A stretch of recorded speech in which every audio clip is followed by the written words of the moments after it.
Welcome everybody to another episode of Imperial 80s. Mtume, it's good to be with you as always. How are you doing?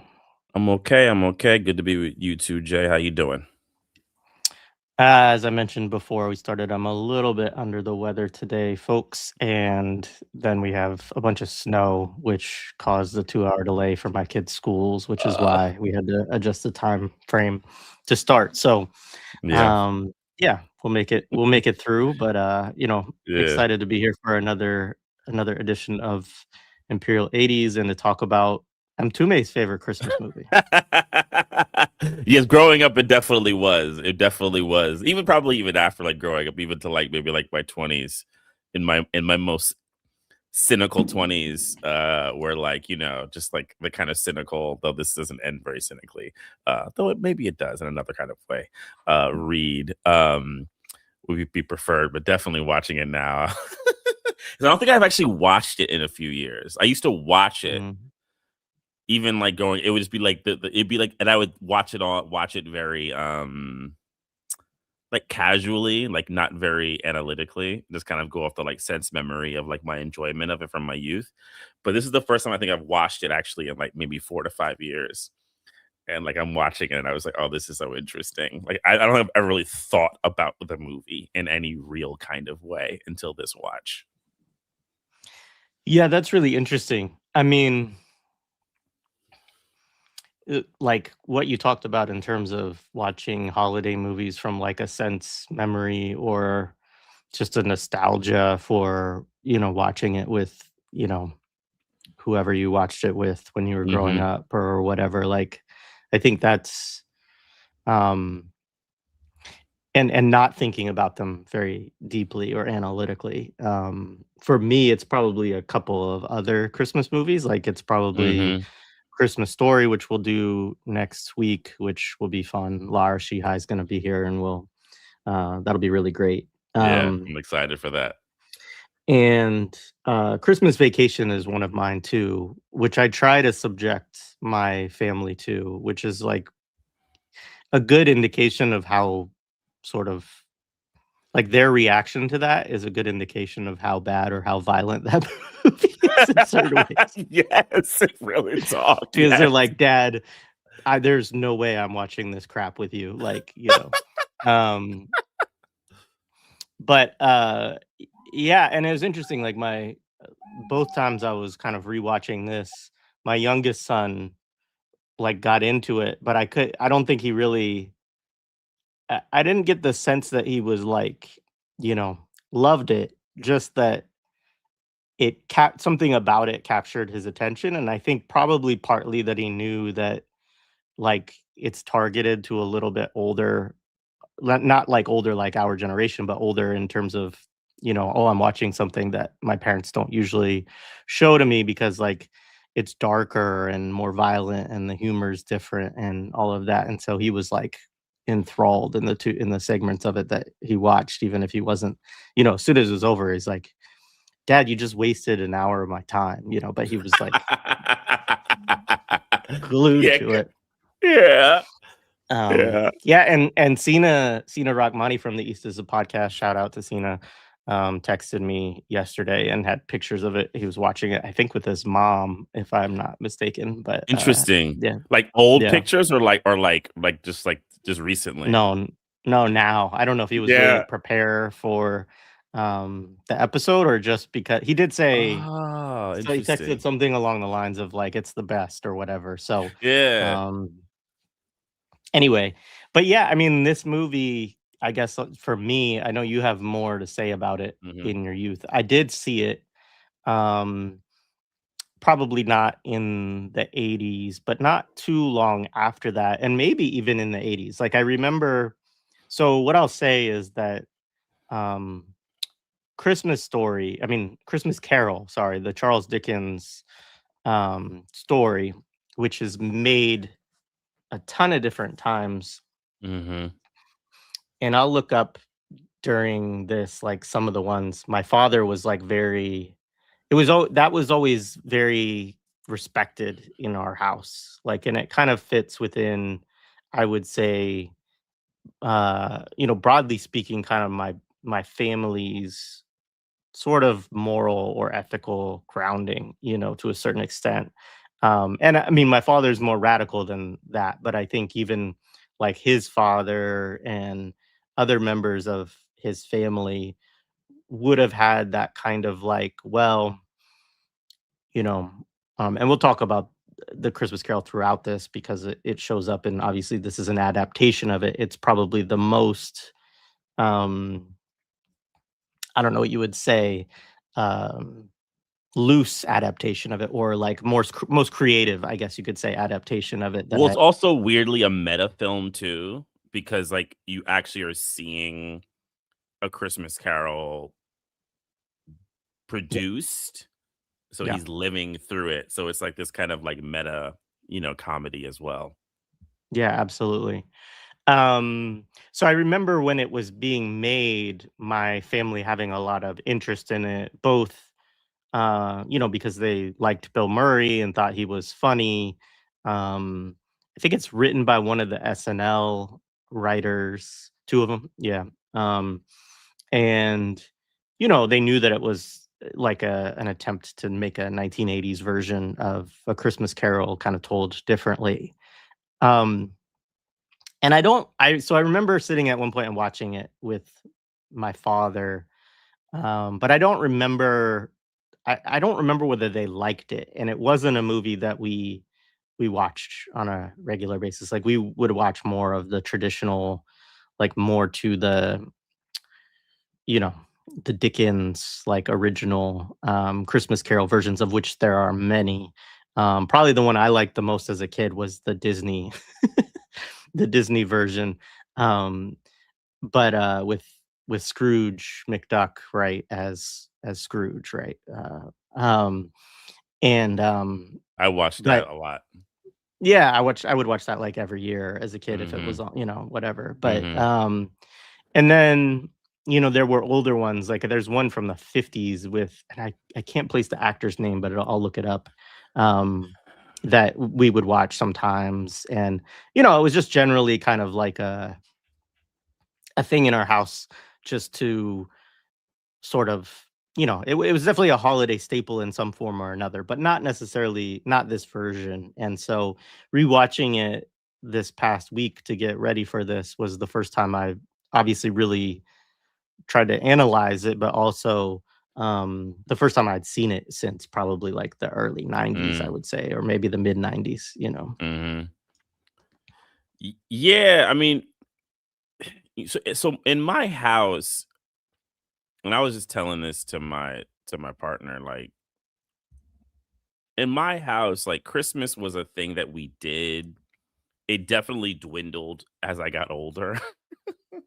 I think as more of the reality of the world, like, once the Santa Claus myth was like destroyed in my brain, I think my parents felt less and less of a need to kind of perpetuate this kind of image of Christmas.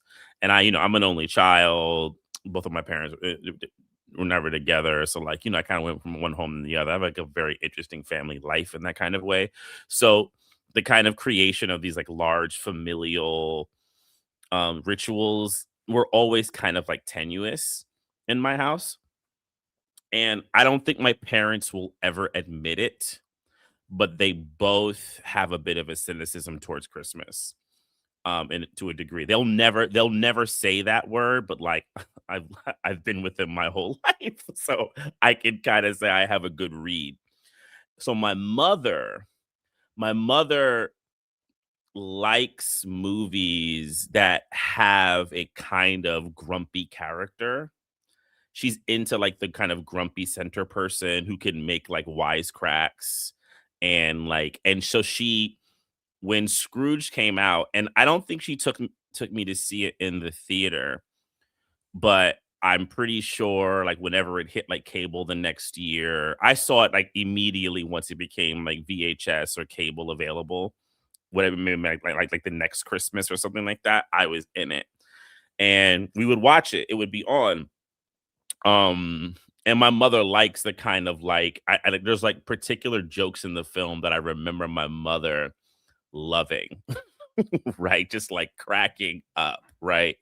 And and the other joke in my family, not to get too familial, is like my great grandmother was like known to be like kind of a miserly, like mean ass person, and my memories of my great grandmother were like that. So I think that's also part of it. This like miserly, mean character is like reminds people of my great grandmother, how she used to be. So like we watched it. So every year, like to kind of like emotionally deal with the fact that like I had like a weird Christmas, I would watch Scrooged because so much of the movie, along with Die Hard, because so much of this movie is like this, bah humbug, mean to people kind of thing, and you get to like laugh at like all the meanness, and we'll talk about all that. And then he does have this like realization at the end, and I don't know if I ever like tried to internalize it in any real way, and I think it kind of talk about like maybe even me recognizing like a faultiness in this kind of bullshit. Like, oh, I figured it all out. What life means, even at a young age. But like, it was what I enjoyed as a kid was this kind of like brutality of the asshole boss and like the brutality that comes to him, to others. I just enjoyed it, and I watched it for years like that. It would just put on. I even think like I would begin to check out during the ending, except for that Bill Murray's funny was funny. That's the other thing. I was a big Bill Murray fan. Like Ghostbusters. I grew up in New York. I grew up in Harlem, Upper West Side. I went to school with, so all those types of stuff. That's the other thing about the movie for me, like the kind of like images of New York at that time. I recognized all of it. My mother worked at ABC, so that's another thing. So like the kind of where a lot of these movies are shot is like recognizable to me because I would be there. It's funny. There's a shot when he meets the ghost of Christmas Past. I realized it's right near Lincoln Center. It's where I went to high school. I went to LaGuardia. Like, you know what I'm saying? Like all this shit is just like kind of implanted in my brain. It's very much a New York thing. And I would watch it, even when I got in my 20s, and like I've always had weird things with Christmas. I would still watch it. And then I think I just stopped watching it after a while. Like I didn't even need to scratch that itch anymore. Maybe as like my political brain came up.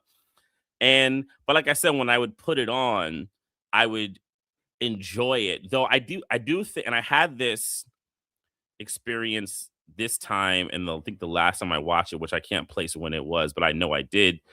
My question then became, do I really find this funny still, or is it just my memory being tickled? Right, the things that I know. Like, do I really think Bill Murray really giving a great performance, or is this just like what my memory is like taking me to?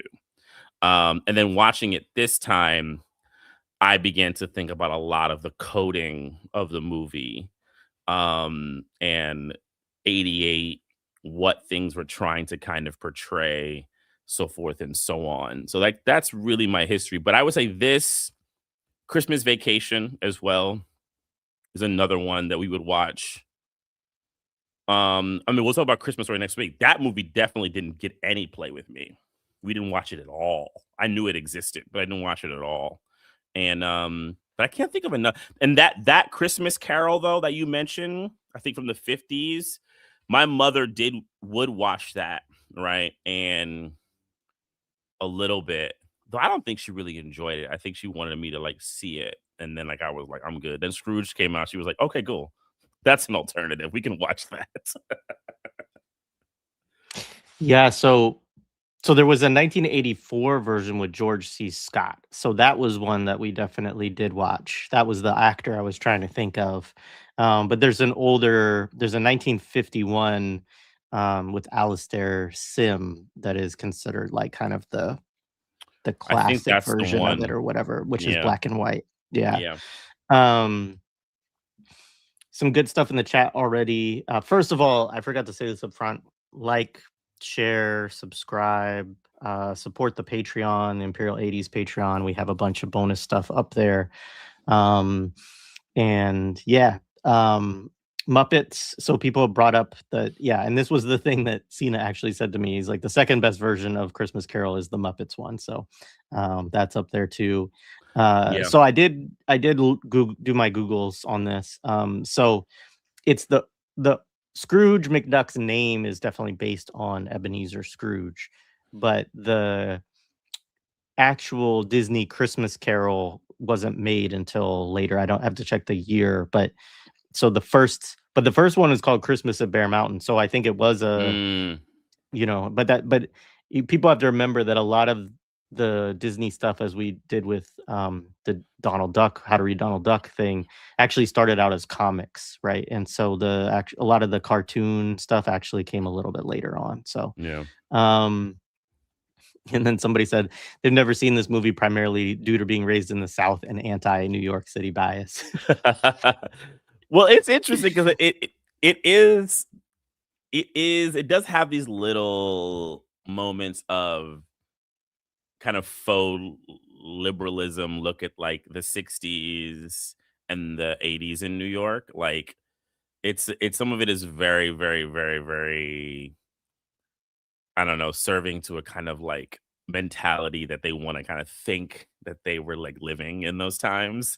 But I had questions when I was watching it. I was like, really? we're gonna present office parties like this in the 60s, right? Okay, sure. Right. It was all fun and games of women, taking Xeroxes of their butts. That's all that was happening. People who've seen the movie will definitely recognize that sequence. Yeah. Yeah, it's so funny. So you want to get in? Oh, well, start with like the people involved in some of that. Yeah. Yeah, we'll do that. So Bill Murray's the star. Looking it up, I didn't realize a couple things about it. So Bill Murray stars in the film. This is actually Bill Murray's first film after a 4-year hiatus, which I didn't. So none of this I knew about until I started looking at this movie. So in '84, Murray does Ghostbusters, which is a mega hit. We don't need to. We'll definitely do that film at some point. I think you kind of can't talk about the 80s without Ghostbusters. And then he did another movie that I actually have never seen, but I know about. And it's a massive failure for Murray. It's called Razor's Edge. It's like a historical drama. Um, Murray had within the same year, like I don't know like when they came out, but in the same year, he had like his biggest success and his biggest failure. And it kind of like emotionally rocked him. He's like, I mean, if you read about Bill Murray, I mean, like it's like the kind of like cliche about comedians that, the person who laughs a ton, cries a lot inside. He kind of seems to fit that cliche. So he said Razor's Edge, like he said he felt radioactive and he felt like, like he was just like he couldn't touch anything and he wasn't getting good scripts and things like that. So he kind of went into like a hole. He He even said also the ghost. though, Yeah. yeah, he hated the popularity of Ghostbusters I too, was right? gonna Like say that too. So the yeah. Ghostbusters thing also was like heavy on him. He said it was so big. It was like I don't think any of them were expecting it at the time. I think they thought this would be a movie that would be, that could maybe be successful, but it was so big. And and him being the kind of de facto lead of the film, it's an ensemble, but he's kind of the central kind of character, and he becomes this kind of central kind of like I want to say maybe an icon. I don't know. We'd have to like think about that, but I don't really care in that kind of like analytical space. But a kind of like icon was a lot for him. So he took off and he did, just lived life. I don't know what he was doing exactly. I didn't look into all of that, but he kind of like just didn't do any movies. So he actually had the opportunity to do the movie for a few years and he kept kind of pushing it off and was like, yeah, the script is there. He was like, sure, maybe kind of. And then it came along that they wanted to do it and he was like, finally, yeah, because the other thing was he didn't love the original script. And this kind of becomes another thing. This I kind of knew that he didn't love the original script, and him and Richard Donner, who I'll get to in a second, but we talked about him before, went on a kind of ongoing collaboration, and the writers who I'll bring in up to collaboration of retooling the script that Now in like its post life seems to have a very spotty record on how they all feel about it. Like they all kind of speak differently about it, their experience with the movie. I mean, not saying that like one says this thing happened or that thing happened, but how they look at what happened. Some people will say, it's a shitty movie, fuck that movie. Or, it's not as bad as you thought it was. It was fun. It was tough, but so they seem to have different feelings about it. So Richard Donner, we talked about, he's also the director of Lethal Weapon. This is the movie he does right after Lethal Weapon. And he's so by this point, Donner has a good, standing in Hollywood, and I think doing a film like Bill Murray a year later, working with like a star. This is also, mind you, one of Bill Murray's first where it's like really just him. So he's not rolling out there with like Dan Aykroyd, or Chevy Chase, having like a kind of like an ensemble. He does have ensemble smaller characters, but this is really a one-hander for him. He's basically like pushing the movie. So Donner kind of like working with like a kind of one-hander, doing this thing with Murray and like them like, kind of creating this kind of thing. And I'll talk about, they had a spotty relationship doing the movie. Murray doesn't seem very happy with it. Donner, I can't tell because I've only seen them written out if he's being like diplomatic and trying to be nice about it. I think he could be. He says things like, "Oh yeah, Murray could be difficult, but most actors are, right?" Like a comment like that is like, okay, sure, right, dude, right? Yeah, all of them are. Like you trying to be a nice guy a little bit. So Donner, you find that. And then it's written by this kind of writing team, Mitch Glazer and Michael O'Donoghue. O'Donoghue was a SNL writer, National Lampoon's also writer. He was the first head writer of SNL Oh, too. the So he first head was like, writer. Yeah. yeah. And Murray and him were close. And Mitch Glazer was like one of his writing partners. And Glazer wasn't necessarily ever credited as being on SNL as much as I know they said he worked with O'Donoghue on particular SNL things. So he would come in and out, right?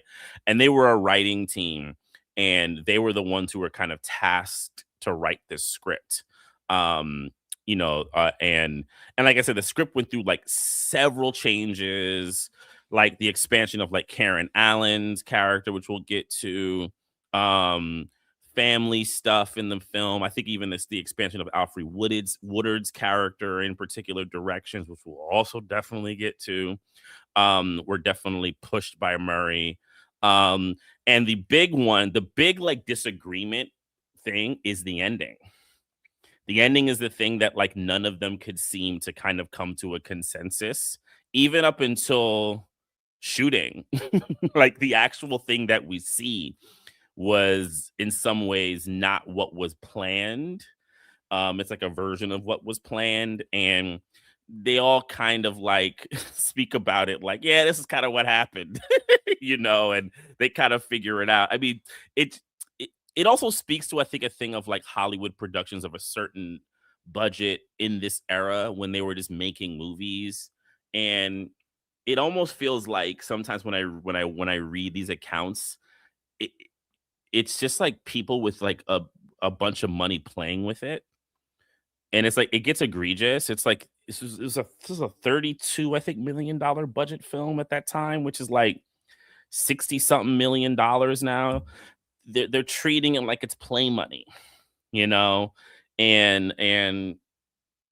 there's like this flippant attitude toward it, and it kind of annoys me once I like step back from it, right?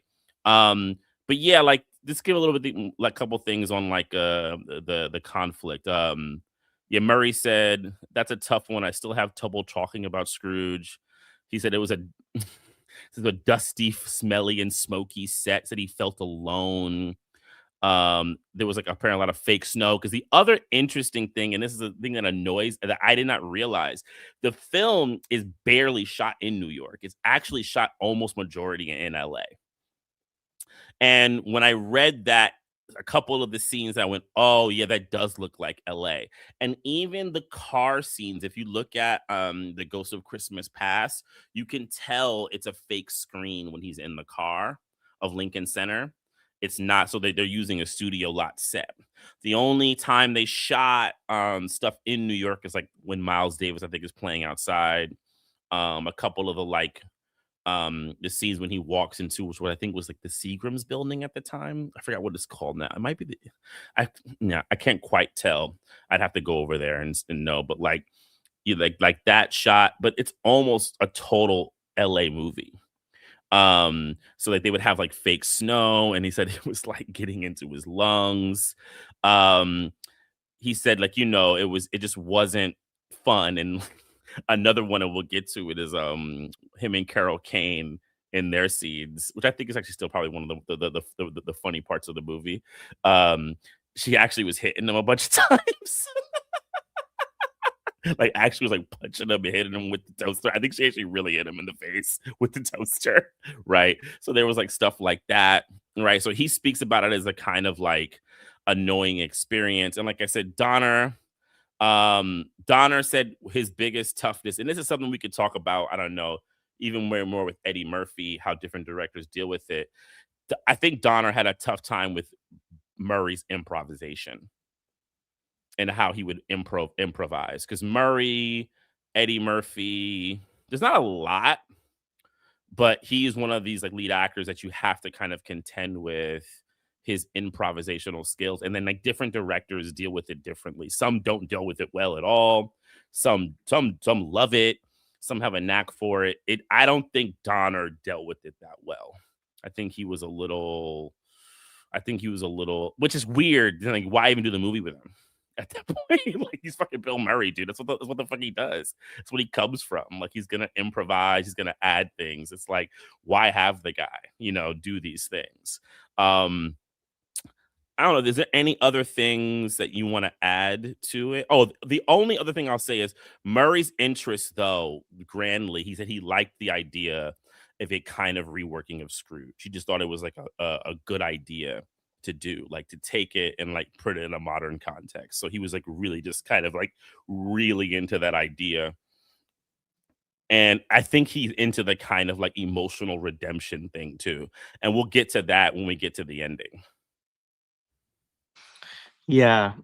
I mean, maybe it makes sense a little bit with Donner when you look at the work that he'd done prior to it. Like, obviously, he'd done a lot of TV, and then, does Lethal Weapon, like, kind of, and then Superman, right? Doesn't he do the first Superman movie or the first Yes, of he the does. Christopher Reeves Well, ones? and Yeah. and that is, there's the Richard Donner cut. That's like a big issue. I mean, people know that very famously. And when we do that, we can talk about that. But that's like a huge.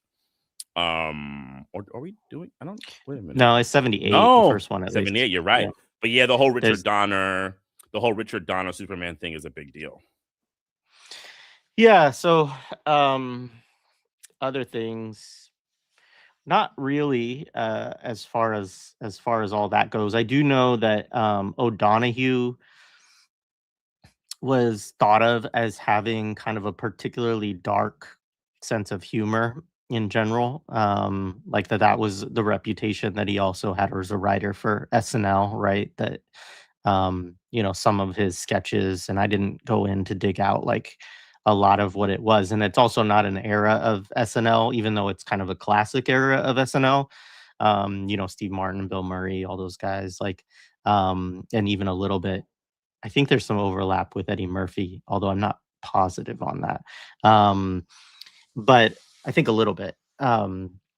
He had credit. He had a reputation for writing some of the stuff that was more, sort of dark comedy. So this like very satirical or sometimes, and this is my thing about the movie too, watching it, is that, yeah, I mean, it's a little bit erratic, like, as you watch the whole thing. Like, it's kind of, you know and I do find, I know we'll talk about it with the ending, but, I was reading through some of the criticism and stuff like that of it at the time, and, yeah, people felt like the movie was a little bit all over the place, and that the ending, like, some people didn't believe that, he would be redeemed in this way and that kind of thing, which is like, well, have you read or have you heard Christmas Story, like, or Christmas Carol? You know how this goes, um, but yeah, I mean, because I think also Scrooge's redemption arc in all of it is a little bit, it's always supposed to be quite drastic, right? Because you're always supposed to see him as like this just really greedy piece of shit, and it's really the sort of fear of death and dying alone and unloved, right? That changes it, which I will get to because that's an important. There's a lot within this movie, I think, and within Charles Dickens's vision that I think is worth talking about the value or positive aspects of it to the extent that we see those, as well as the like very hard limits and problems with that kind of view, as if that's your like emancipatory you know freedom dream or whatever, right? Like, because for a lot of people it is kind of like, you know the limit, this kind of, I guess that's maybe I'll say a little bit about Christmas Carol, or yeah, just as an intro, is just that Dickens comes up really in like the same era as Karl Marx, for instance, right? Or Engels, right? And so he's looking at industrialization primarily in England, although he does come to the United States, if I remember correctly. Um, and sees all the misery that's associated with it, like sees how hard it is on working people, and does care, right? Like he does see it and think like, his sort of, his heart goes out, his moral kind of compass goes towards like, we should care for people, right? We should care for the people within our society, those who are poor, those who work, etc., right? But it's not a, and this is true for all of his work, right? It's not a transformative thing.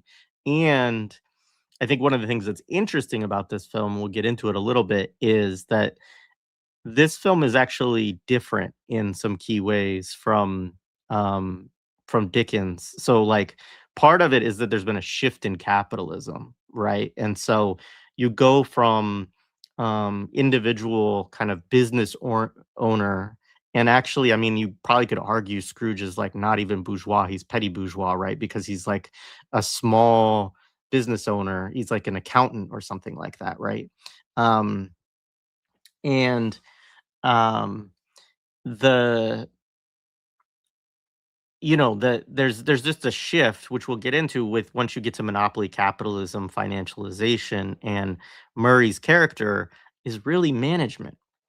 And he's not even the owner, nor is he the most senior executive, but he is kind of in charge of this channel, right? And so um that poses some interesting things, which I think the film does grapple with a little bit, but also like could go deeper, I think, in terms of its critiques around. And that's the thing with Dickens in his own era, right? Is it's like it's not like, oh, we should change the mode of production, right? Or we should figure out like, how to socialize the wealth, right? It's upon the individual people who benefit from the system to care for the people who do not, right? And there's not a whole lot of recognition. I mean, there is critiques of greed. There's critiques of like, um, you know,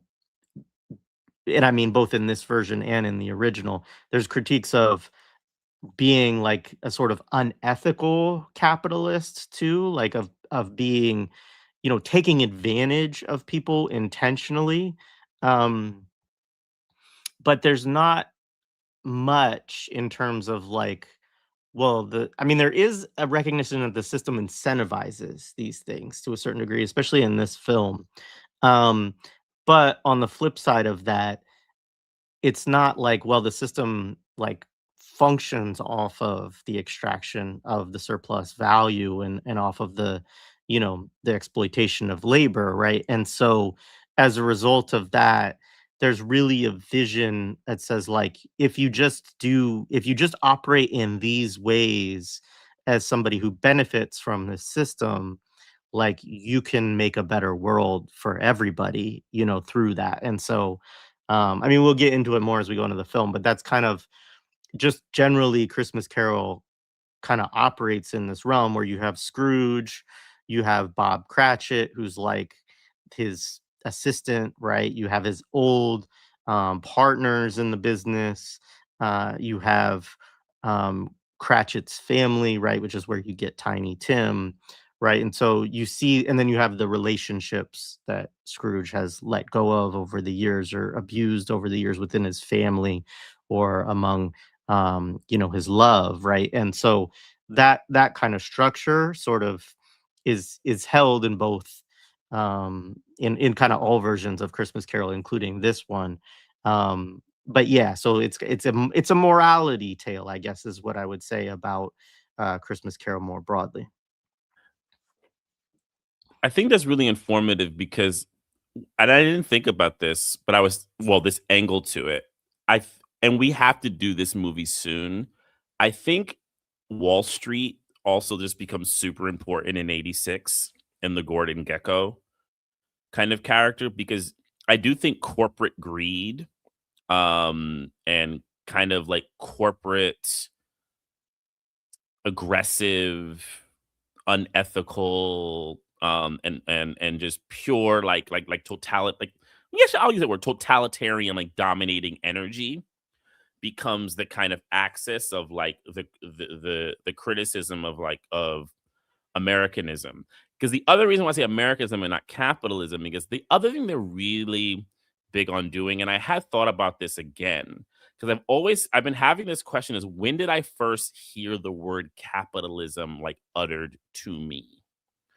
And I honestly can't really place it until I read probably Autobiography of Malcolm X or something like that. I think it wasn't until I was a teenager when like capitalism first kind of became a thing that I grappled with. But if you look at a film like this, like capital doesn't really exist. Even if you're trying to do a kind of like analytical kind of like extraction from like the things that are happening in the movie, it's actually hard to even do it here because everything is kind of more into this like morality, right? Like these people who run these businesses are immoral, right? And we can get you even get that in like the first scene overall, right? Like so the movie opens up and I actually do think this part it actually did funny. So you get this like shot of like you hear like the reindeer like music da, da, da, da, da, da, da, da, it's coming through and like he's like going through the clouds, right?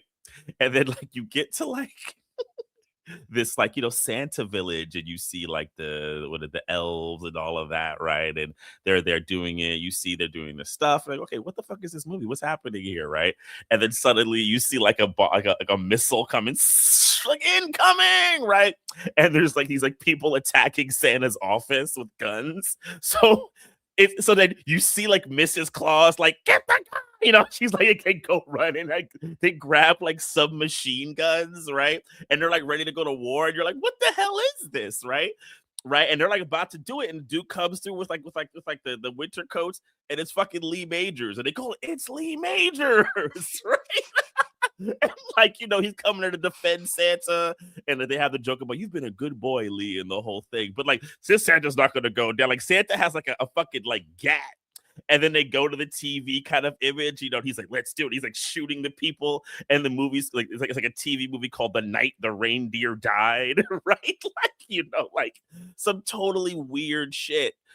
And it's like this kind of, I think, really lazy critique of where kind of mass media has gone, right? Like mass media has kind of like lost its mind. And it's a funny joke, but like it's so self-serving because like their whole thing is like a kind of like modernity critique. Like modern world is just a little unethical, or they have these weird things. They're gonna turn Santa Claus into an action movie, right? Or and like you see like the whole oeuvre of like the things they're gonna show. They have like Robert Goulet and doing stuff, and they kind of make fun of it. Like we're in these kind of like tropes. They have like a Leave It to Beaver thing. And he's in this boardroom, right? And like you see the shot of like Bill Murray, and he's like losing his mind because he hates all the ads, right? And he's like really mean to the employees, and we'll talk about that, like how like this nasty he is to his like executive table, but like everyone broadly. And what he wants to show them is the clip that they then he has them show the Scrooge clip, right? And the Scrooge clip is very, or the Christmas carols. He calls it Scrooge. Just call it the It's called Scrooge. Show me Scrooge, the yeah. Scrooge promo, right? So you see the like, John Houseman. People don't know who John Houseman is. He was the founder of Juilliard, the Juilliard School. Like, he's a pillar of Western liberal, good speech shit. Yeah, I have my issues with John Houseman. I kind of can't stand him, but that's a whole other conversation that I'll get into it in a theater conversation. And they have like the whole thing, and he's watching, he's looking at it, and he totally hates it. He thinks it's like this is like some whack shit. Like, what are you showing me?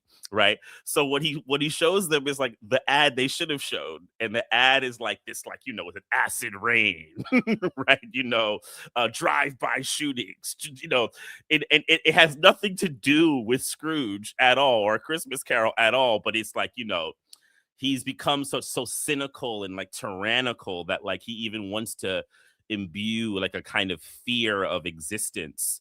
And I think there is also a comment there that I think works on people of like, as we get to like have an Imperial 80s thing of the kind of consciousness of like the world outside. We're still in the Cold War. It's not over, right? You're still in this kind of hysteria of like terrorism that, Delta Force stuff that we had talked about. And then like, I think also things like, some of the like serial killers, and I put those, I mean, not in quotations, but like, like serial killers and the hysterias of like people getting kidnapped. You're in this like weird 80s hysteria. So long thing to kind of say that like the movie shows you that like the kind of locus that they want you to think about is like the world has these like really weird problems, right? And what we should be doing is like imbuing a kind of like positivity towards it. But we have these like executives who are like cynical and unethical.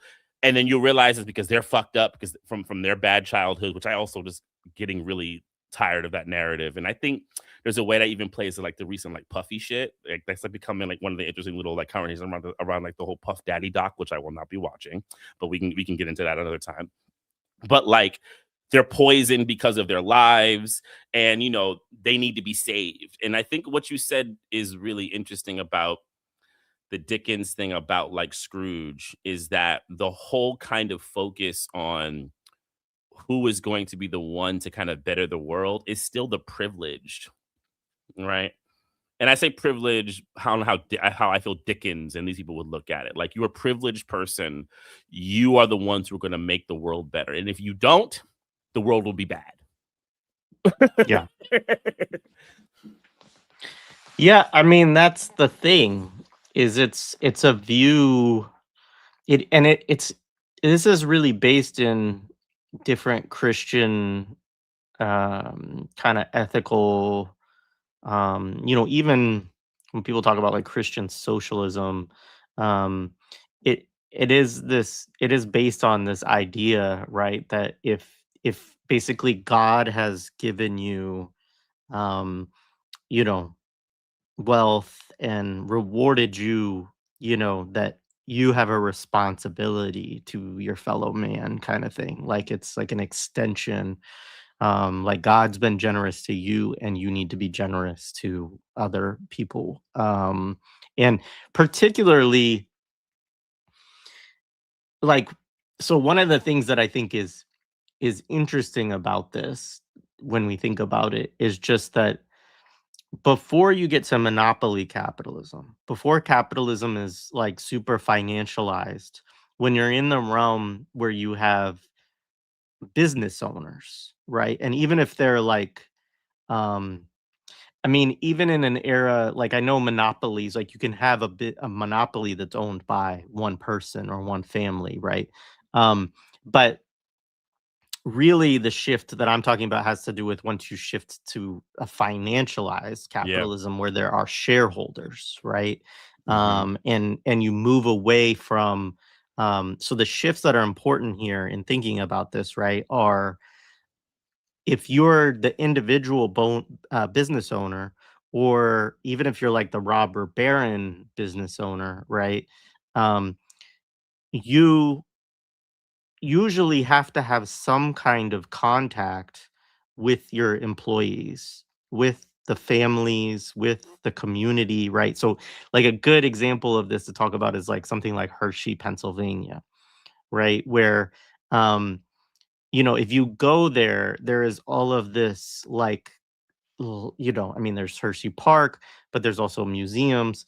There's the Hershey School, which he was even interesting because he took at the end of his life and made it to where the school, which served orphan children, and then there's a whole history around this, um, but they actually own the chocolate company, and I believe this is still the case actually, which is it makes it a very weird thing from a it's like an outlier, a historical anomaly, right?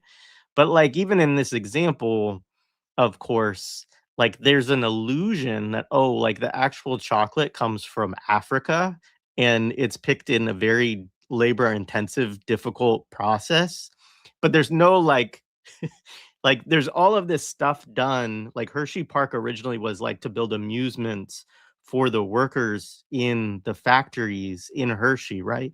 And there's all this discussion about all the farmers that are supported by it because all the milk, the dairy farms bring the milk. And so there's all this discussion to make him seem like he's like almost this saintly sort of figure. But again, like there's a cutoff of his. There's no discussion about like what he did for the people in Africa who are like providing the actual substance that is needed for this chocolate, right? Because I'm sure he didn't do anything. He was also a racist, so like, um, but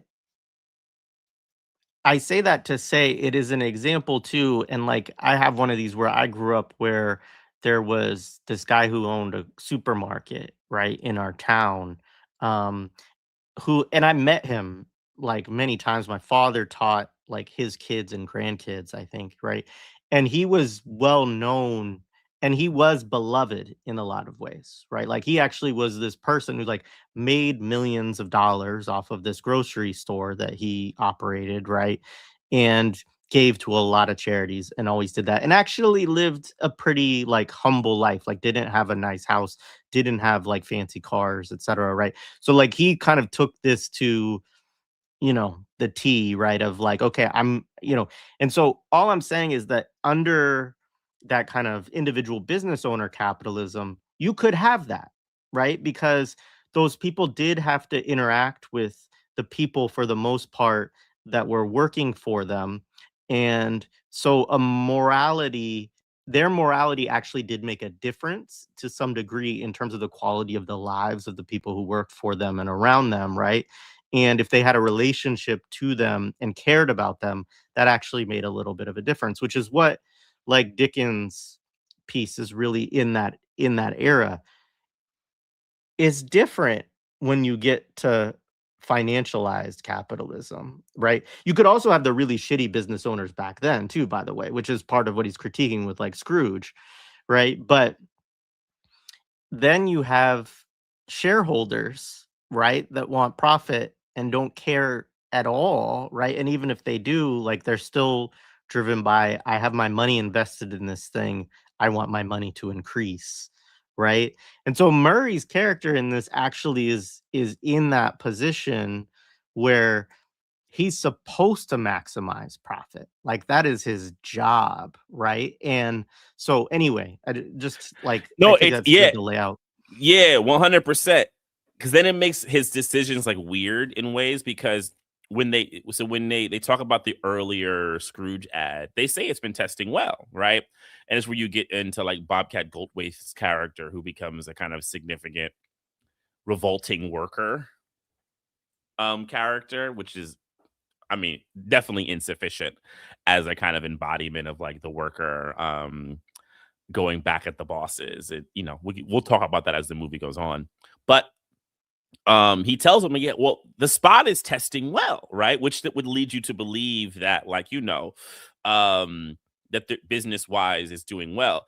But Murray has become so ideologically distorted that he like lives in this space that he thinks he knows what the people want. And I think there's a kind of like comment here, because one of the things that ends up happening, we can kind of maybe skip through the movie a little bit, is they do run his ad, and the claim is that a woman died watching the ad, right? And he sees it as actually like the best thing, right? He's like, yes, we gotta double the ads, right? Like, yes, it's working, and like, yes. So he's has this like distorted kind of view of like what's actually going to be the best thing for the company. And actually a Yeah. woman dying is probably the best thing that's actually going to happen for them. Yeah, it's all like I mean, he says something like, "You couldn't buy publicity like this," Yeah, right? Which he is like totally it's like tells him, yeah. there's no such thing as bad publicity, right? This is the Right. like the kind of famous maxim. And yeah, and I did want to say too, those opening scenes, that's one of my favorite parts of the Oh movie God. is like when they Yeah. show those fake ads and the Lee Majors thing. And on that line, like there are like I was trying to think if were examples of movies like that in the 80s specifically related to Christmas. I think not. I think it's like, this is where we're going. And funny enough, it is. I mean, now there's like what is it? Violent Night? Is that what they're called? The ones where Yeah. Santa is like a serial killer or whatever, or like Yeah. he's like a vigilante or whatever. Yeah. I mean, you had Yeah. like that horror movie in the 70s, Black Christmas, which is like a horror film. It's like late 70s, I think, is that movie, about like a murdering during Christmas. But that's like a kind of a fringy movie, not on TV. But yeah, I also think it's like the kind of like legacy of Network, the film, of like this kind of like predicting what would happen. And movies like Naked Gun, this kind of what they would see as satire, though I think as real satire that has a real kind of like teeth politically, it falls very short, but it is funny. I mean, I'm sorry, like Yeah. that Lee Majors thing of him like out there with like a Gatling, it's like a Gatling gun, like knocking out people in the middle of the snow. I was like, oh, this is fucking also because it's Lee Majors. It's like they didn't get Schwarzenegger, they got Lee fucking Majors. Like, Yeah. okay, the $6 million man. It's like that's all y'all could get for this shitty ass movie is Lee Majors. You couldn't get Stallone, It's, so it's funny, like they kind of know like what they're like kind of doing here, and even like the fake like the monstrous ad that he does. It's just like, oh my god, like they have like the voice, like acid rain. Because also there's also nuclear panic, right? And like I think we spoke about this. This is also what I think that like Americans did to kind of quell their fears of like things like nuclear destruction. I don't, I always wonder like how much like liberals still fear like maybe like capitalism ending and like communism coming. I don't know if they still had that fear in the late 80s. Maybe they just had more of a fear of like the bomb, right? So like the bomb or I think there was also by this point though, like fatigue with that stuff. Like I do think right. that people like part of the critique around it is just people thinking like, understanding to some degree that this is, a manufactured thing, right? It's not manufactured, but like that the fear of it is Hmm. used, and people still, I mean, people still bring it up, and I'm not saying that it's not a thing to be afraid of, right? But like, United States is still the only country that's ever used nuclear weapons in warfare, right? Um, and Two times. so yeah, two times, right? Um, and unless I mean there are questions about like Israel using one in Syria or whatever, but yeah, um, but anyway, yeah, I mean the point being that the I think by the late 80s, a lot of people were like, "Oh, the bomb? Yeah, sure." Like Yeah. I think there was a little bit of that at that point, especially Yeah. because the relationship with the Soviet Union by that point was really not very antagonistic anymore. Right. And when were the talks were the Reagan Gorbachev disarmament talks was around this time, right? Wouldn't that be like right now? It was like 88, 87, or something like that. I can't remember. My time frame on these things are like are off. Yeah, But I would it started in there were a series of summits starting in 85, right. 86, 87, and 88, focused Yeah. on nuclear arm control, ending the Mhm. arms race. Right. 87 is the INF treaty, which eliminated an entire class of nuclear missiles. Yeah, so I mean, at by this point, like you really are in a period of like the USSR and the US. I mean, you've had many years of this kind of Mhm. like um, peaceful coexistence doctrine, but you're now at a point where there's actual like negotiations going to like lower the Yeah. temperature of things. Yeah. So as the movie continues, so like one of the things they kind of begin to build the film around is like, so he's this huge, just unethical, like he like flicks the ear of like one of his employees. Like, I mean, he's like physically abusive. He like flicks the ear of one of his employees. His other like executive who's a woman, he like, he like feels up on her, stuff like that. Like, played by also the other thing is like the same thing with like these they still use a lot of the same actors. Like Richard Donner has like actors who were in Lethal Weapon all through this movie, like plotted around. You notice it. Um, so you have and then like Bobcat Goldthwait's character, and I don't know if people remember Bobcat Goldthwait from like the 80s. Who I always thought that way he talked was his natural speak. I just always thought that. And then you Google him and you're like, oh, he's just a regular dude. This is part of his act, right? He's one of the executives, and his whole thing is to really preach to Frank Cross, which is also his name. And I also find it funny when we see how he explains what Cross is when you see his bathroom. But we'll get to that in a minute. But Goldthwait tells like Christmas is a great, thing of great spirits, and we shouldn't do this. We're gonna, scare people. He's like immediately giving the kind of line of like, good ethics and so forth and so on. So what does Frank Cross do? He fires him, right? And like not just like gives him the pink slip, he like looks to embarrass him. So the other major character is to bring in Alfre Woodard's character, Grace, who plays his. I guess she would be his administrator. No, actually, it would be his secretary or his assistant. I'm trying to like really place it in the period. I don't know if they actually ever say what she does, but she's like his like totalizing assistant. And people know who Alfre Woodard is. This is a very like early Alfre Woodard role. But I think it's very, very pointed that it's a black woman.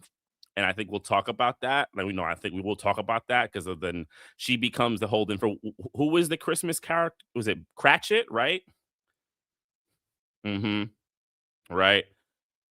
She becomes the kind of representation of that She's because she would yeah, be yeah, she would be Cratchit in the original Christmas an Carol, yeah. original, and then because then her son ends up being essentially Tiny Tim, in the film. Quickly, we have to say that in the live version of Scrooge that they're preparing to do, that Mary Lou Retton is Tiny Tim. And for folks who don't know, because they're not from the era, Mary Yeah. Lou Retton was a Olympic gymnast for the United States. I think gold medalist in 1984, but she yeah, she throws the crutches to the side and goes and does like like floor work, like somersaults and Yeah. everything, and lands it. And there's a lot of analysis because Mary Lou Retton became a very charged, pro-American kind of imperialist figure because it was like between like her and then because the other one that you would contrast her with her in the Soviet Union was not Nadia Comaneci. right? Yeah. And it becomes this big charge thing. There was a thing about that I saw was good many years ago, talking about like the politics, the imperial politics of the Olympics, and using those two to kind of talk about the kind of wars that end up like the Olympics. So like having Mary Lou Retton is a very charged thing, and they actually have her do it. She like does the flip, and she does it, takes the crosses, the crutches off, and goes, "God bless everyone." And it just shows you like the weird performative nature of like United States like mass media entertainment, right? So yeah, so with Goldthwait, he like fires him. He like has the like the she Alfre Woodard's character, she even like has like she's like cold something, like she has like a whole like he does this regularly. So he kicks him to the curb, right? He has the dude meet him there, and he fires him. And like Murray like watches it from like a telescope from like his big downtown Manhattan office, right? And and they're just setting up that he's like this big, miser. But then they also quickly set up, as CJ points out, that he is still somewhat upper management. He's not the top, right? He says he's he's the youngest president of it, right? But he's, like you said, he's still beholden to shareholders and also like CEOs. So Robert Mitchum is in the film.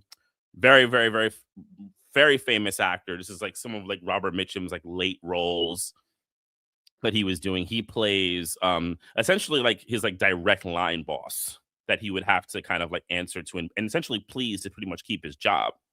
And Mitchum's character is totally played to be if he's together, but he's totally out to lunch, because the demographic thing that he gives him is that he believes pets are watching television now, and that they've done studies that they need to do programming for pets.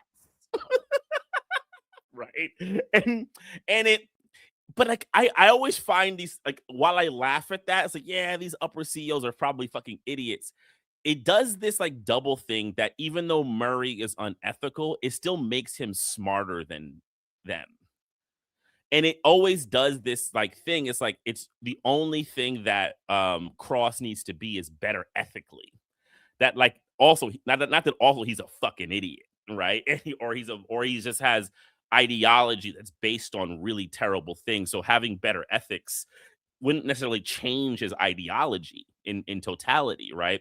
So everything becomes this kind of moral coding. But Mitchum has this whole thing about pets watching, and it becomes a kind of like through line joke throughout the movie. And so you kind of get that, and he begins to, I think, does he go see his brother? No, he goes out. I forgot what happens after that. I'm like losing a little bit of like my memory of it. But because the I movie, just like you want said, to. it is a bit chaotic.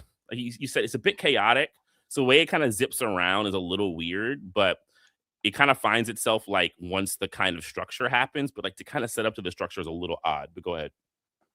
Oh, I just wanted to say, pets do watch TV, and I Go ahead. I'm convinced that Animal Planet became a thing in the 90s, a big deal because of pets, like because pet owners wanted to see their pets watching television. And so, I don't think that guy's wrong. I will say that. No, not at all. Not at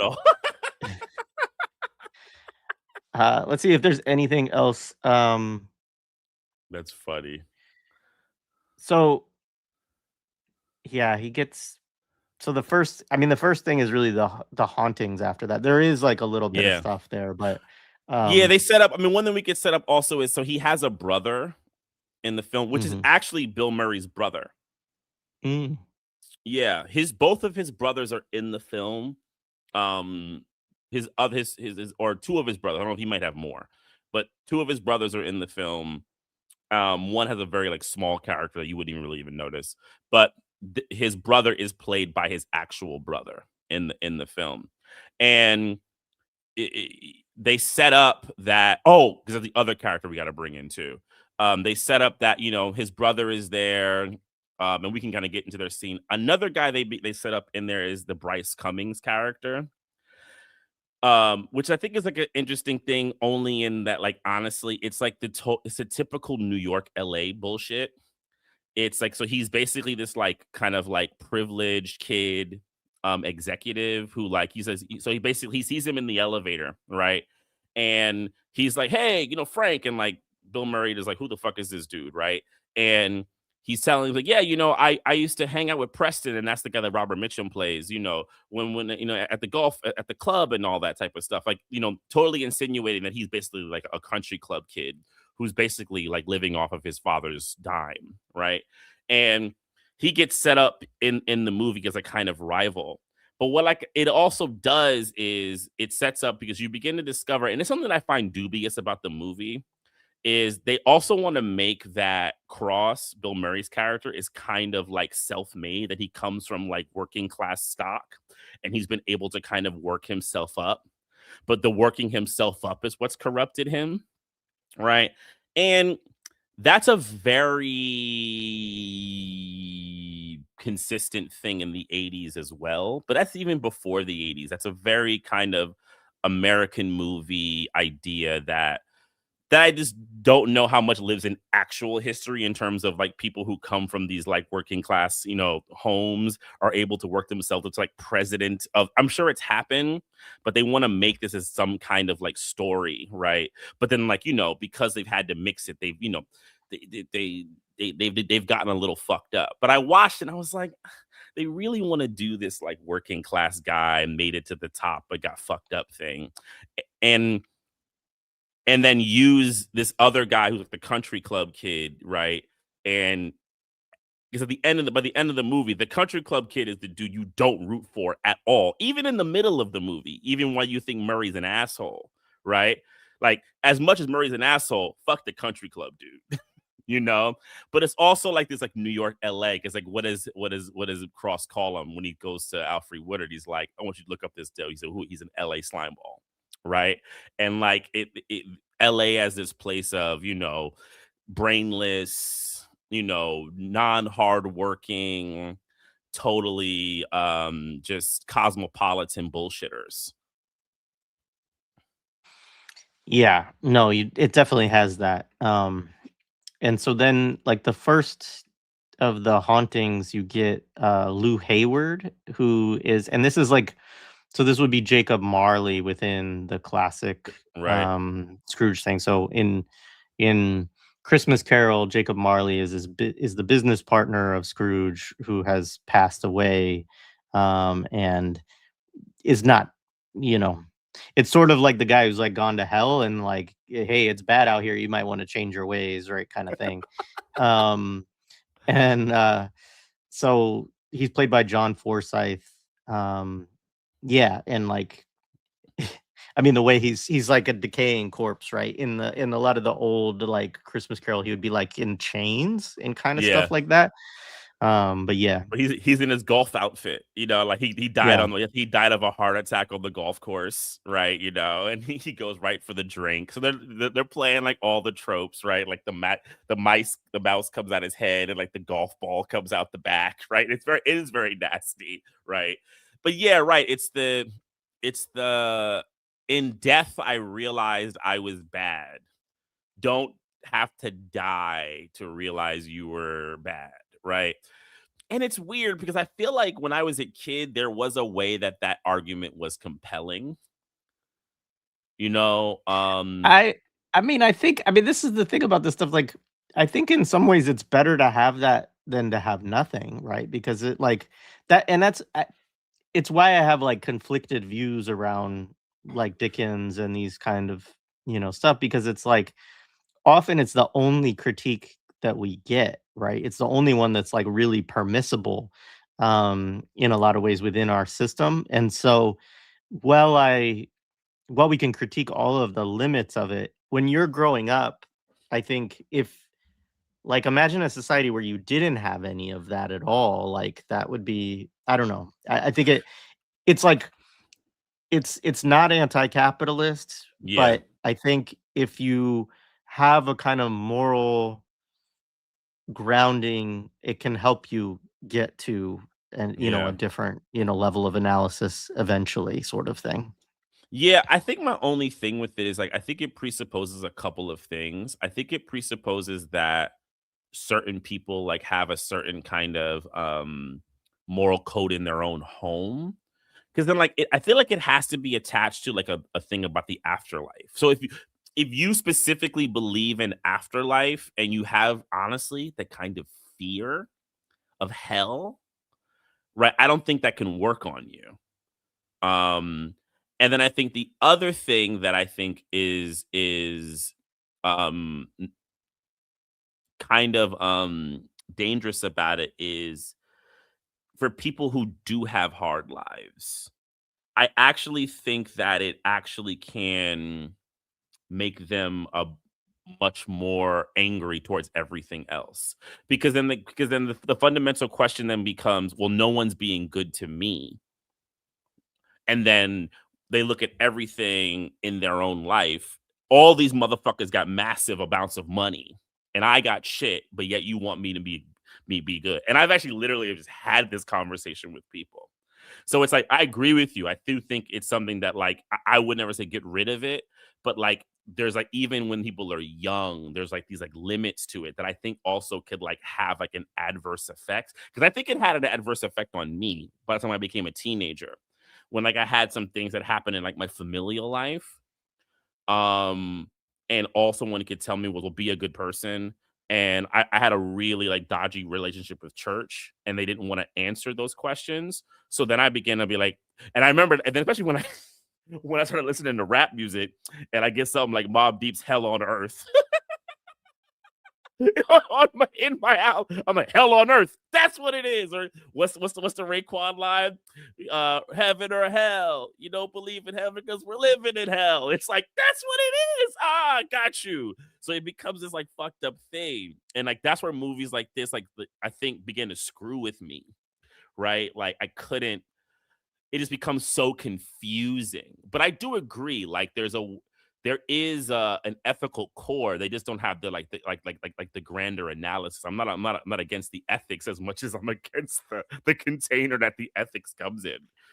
Yeah, and I am as well, and I Yeah. think I think you're right. I mean, obviously, I would like to have something much better than this as what we could have, right? Like, if this is the nicest thing that we can have, then fuck this. But like, Yeah. um, but yeah, I mean, it is kind of that thing of like, I don't know. I mean, there's a lot of holiday yeah, we'll get to it later when we get to like Yeah. some of how it deals with the holidays too, because I think that there is like a really problematic element around that as well, around this like idea of the Christmas spirit and all of that shit. Yeah. Well, I think this is perfect person because then the first thing that happens after this, so then like the dude like hangs him out the window and shit like that, and like you see him fall from the sky, and they're doing the whole like kind of like invoking a kind of fear, and he lands in his chair, and then the phone starts dialing, right?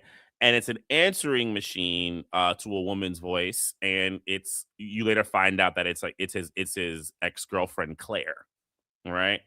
And he picks up the phone and he says, like, I think it's like 17 years or some shit like that. I haven't talked to you in like 17 years or something like that. And he's freaked out, and he, leaves like a long message, and it like latches onto like, the love that he's lost because he went on this kind of rise to the top, right? Which becomes the container, in my opinion, of the good part of him, that like this love, and they literally do like embody it all in one person. They like make her like the perfect human. Like she's like the most non-flawed human in history, right? In movie making. It's which is also has its problems to make characters like that.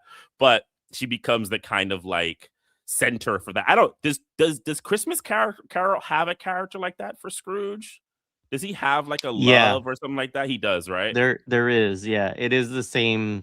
So yeah, so we're now into like the Ghost of Christmas Past, Yeah. like scenes, and traditionally the Ghost of Christmas Past does take him, obviously back to his past, but one of the kind of classic elements is like this love that he had, that he was like his greed or his drive to his own career and his inability to, whatever, like care about the things that she cared about and be, not a jerk, you know, drove them apart. And in particular in this one, which I think is similar actually to the original Christmas Carol, it's like actually like she's working at like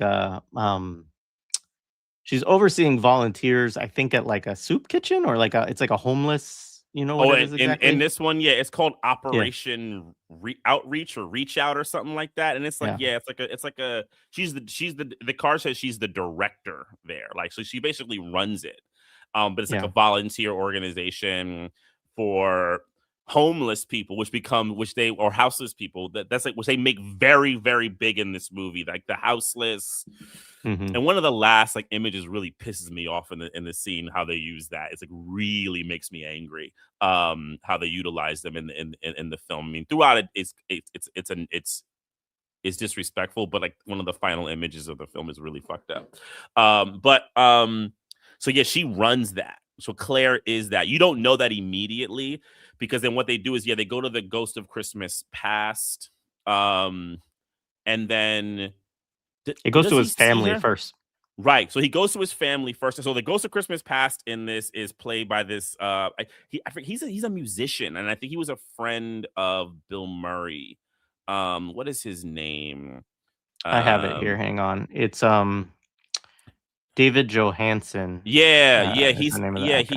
people yeah, he's with the New York Dolls. It's a I don't know the music. I know people are fans of them. They're like a punk band. So he had him, he plays him. He's kind of funny in it. Like, he's like a kind of New Yorker with the voice, he's doing it like he smokes the stuff comes out his ears, right? Like it's funny, right? My mother likes that sequence. She would use a lot of his she would laugh at his jokes a lot. She would even quote a couple of his lines. That was like one of her favorite sequences. So yeah, he goes to his old family and it has that Brooklyn, East New York kind of feel. It's 55. I remember that specifically. That's the year my dad was born. So it's 1955. So you're getting this like 50s vibe, and he's like watching like classic Is he watching like the Lone Ranger? I Yeah, think, right? He's watching the Lone Ranger as a kid, right? And they come in and they do like the classic Christmas Carol thing where they're like, no one can see them. They can kind of be there and like look at everything. And the guy tells them that, like, yeah, Frank, you're gonna cry. Niagara Falls, right? That's something me and my mom still said to this day. Niagara Falls, right? And you're gonna cry. And he's like, I'm not gonna cry. So there's like this whole sequence. And his dad, and this is interesting because I thought about what you just said about the business owner. His dad is a business owner, right? Because his dad runs the meat. It's like he runs like a meat shop,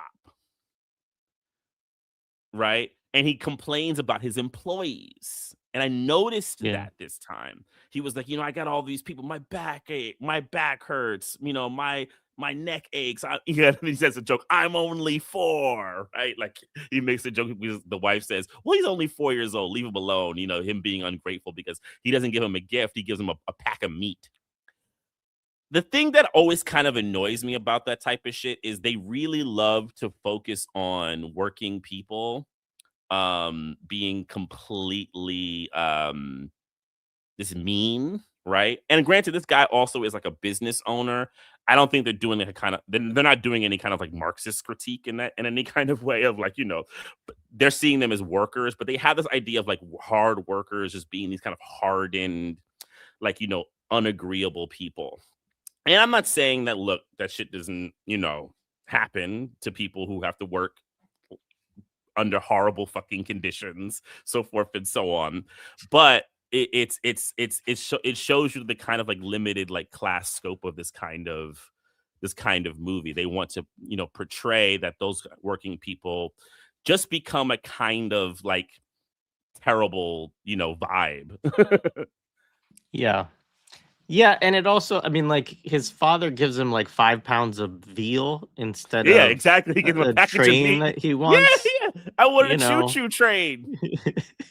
And so there is also this element too where it's just like, well, you grew up to be a jerk because you're raised by somebody who's just like a total shithead to you. Like you want one little thing for Christmas and your dad gives you 5 pounds of veal. Right. Right. But and like they love that though. They just love the thing, oh, he had a bad childhood. That's why he's a shithead now. Right. And Yeah. not that like being a shithead is incentivized by being the president of a fucking major corporation. Right. Like, it wouldn't be that. It wouldn't be that capital incentivizes being terrible. And even to like the critique of his father, right? That like there's an incentive in him being shitty to his employees, right? In that kind of way. Because then also I'm sure he has people who are above him in capital who are shitty to him, right? Because yeah, I agree. He's totally, negative vibes and he's not agreeable, but like, look, why is he that way? You know what I'm saying? Like, why does that happen in that way? One line from The Ghost of Christmas Past on that Niagara Falls thing is he's like he says it's that he did the same thing that he's doing to Scrooge to Attila the Hun, and Attila the Hun when he saw his mom, Niagara Falls, right? Niagara Yeah. Falls. And then you see, and it's funny because they have this moment where the mother, she goes, "Merry Christmas, Frankie." Oh, just Merry Christmas, Mama. And Bill Murray's just like tears. And the guy goes, Niagara Falls. My mother and I love that show. We actually say it. We go Niagara Falls. It's so fun. It's funny. One other thing about this scene, right, and like the importance of it for his character is this idea that because his home life was difficult, that TV raised him, and this is why he became a TV executive, right? Um, which, like, I mean, on like, I have a whole bunch of feelings about these kind of every generation has had this issue where it's like, okay, there's a new technology, and everybody from the prior generation who didn't grow up with that technology thinks that that technology is like corrupting or whatever. I do think there is something to that, right? Because like the development of these new technologies usually does mean a more effective like mode of certain kinds of propaganda, and to the levels that we're at right now with it, I think, you know, like, I mean, we just did a conversation on enshittification with Dwayne Monroe last week, which he critiques that, particularly coming out of Dr. O's analysis around it.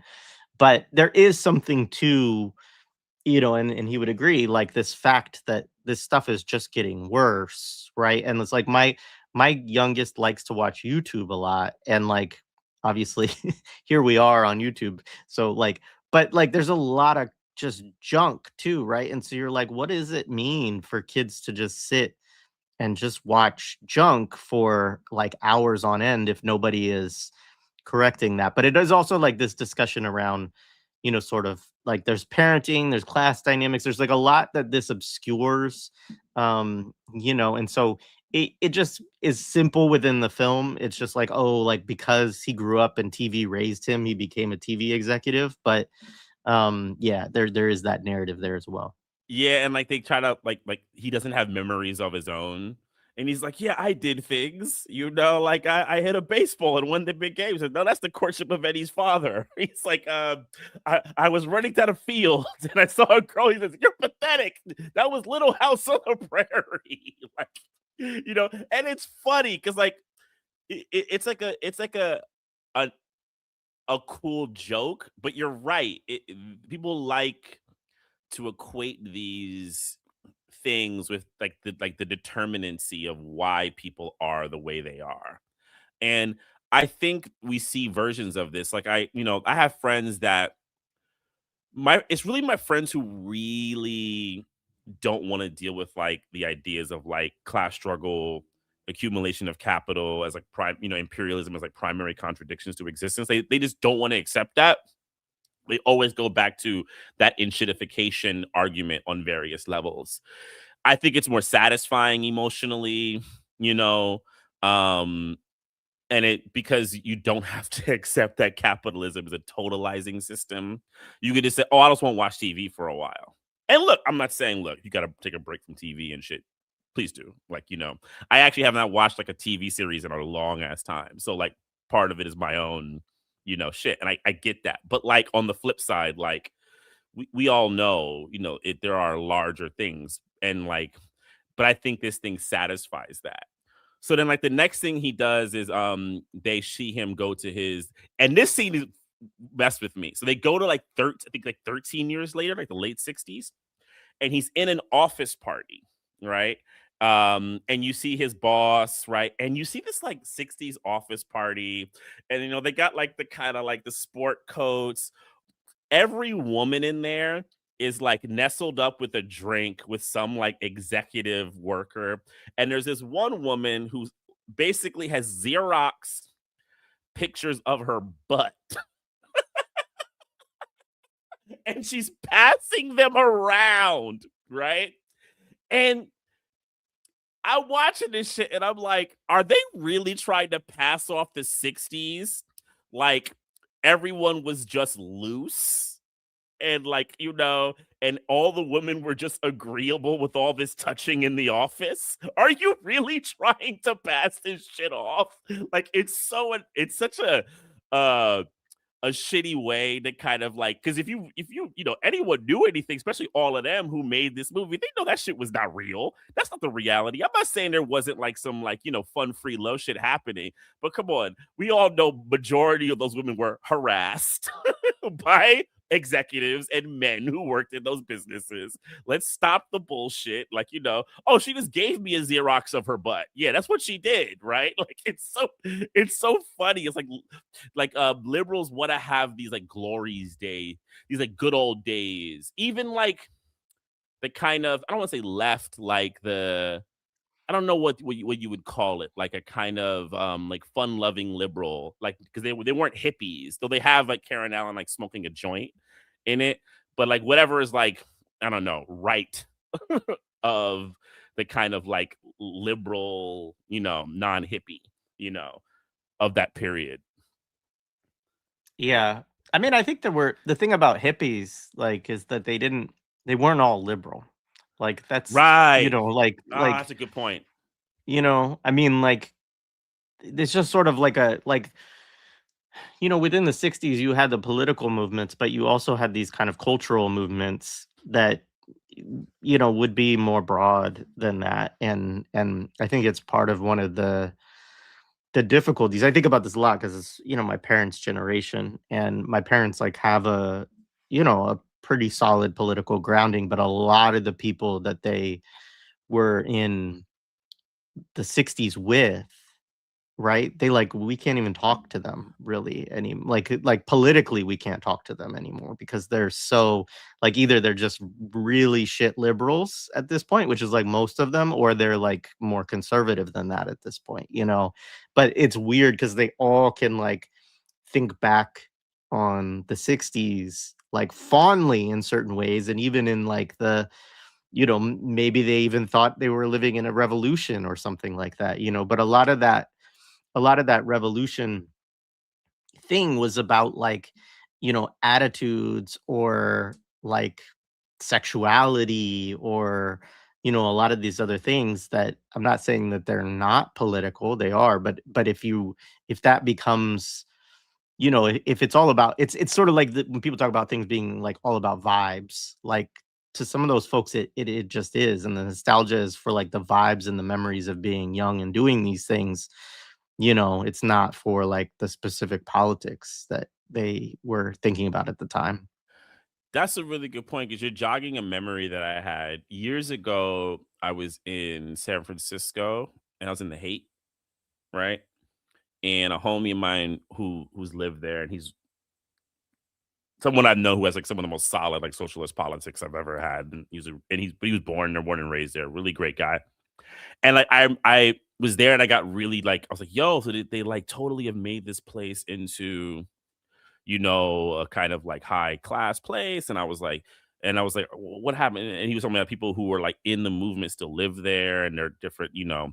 So I made this kind of critique where I was like, oh man, or not just the movement. He said people who were hippies or people who were kind of counterculture lived there. And I was like, oh man, well, fuck these people, like they betrayed. And he says, no, I don't want to say they betrayed. He kind of said what you see. He said what you said. He's like, not all these people actually had left wing politics. They just wanted to be like, you know, free love and culture and shit like that. And you know, he says, luck of the draw, a lot of them, and it actually came from fucking trust funds anyway. So he said, you know, eventually when that shit, you know, fell off and they had to go work for mommy and daddy's company, or they got mommy and daddy's inheritance, you know, they just became petty bourgeois motherfuckers, you know, which they always kind of were. And he corrected me on that, and I was like, "Oh yeah, you're right." I said, I didn't know that, but so thank you for like reminding me of that, because then it kind of like fits to, because when you see Frank in this kind of past thing, he's like the hard worker, so everyone is partying except for him, you know, and it's like the blue collar, you know, vibe. He's like doing all the work, and the boss is like, hey, you know, party. He's like, da da da da. And then the woman who was, you know, taking Xeroxes of her butt, you know, she's like tries to get him to go out. And then they have this like awful racist Chinese food joke in the fucking movie. Like it's like the way it kind of sits, you're just like, really, y'all? It's like a thing that I heard a lot in the 80s. I mean, and like it's nothing new. This idea that like Chinese food is not what they say it is. It's like, you know, if it's chicken, it's like, you know, a cat's. Actually, I think cats would always be the thing that they would say, right? So they like make the joke. He says, "Oh, you can't eat that stuff," right? You know, and they don't play it like he's delusional. They play it almost like his concern is earnest. Like the people who want to eat Chinese food are somehow silly. The way the movie is played, I'm like, that's racist. You know, like, oh yeah, we're just gonna throw a racist Chinese food joke in the film and like, you know, have it be a two-pronged through line when he meets Karen Allen. Yeah.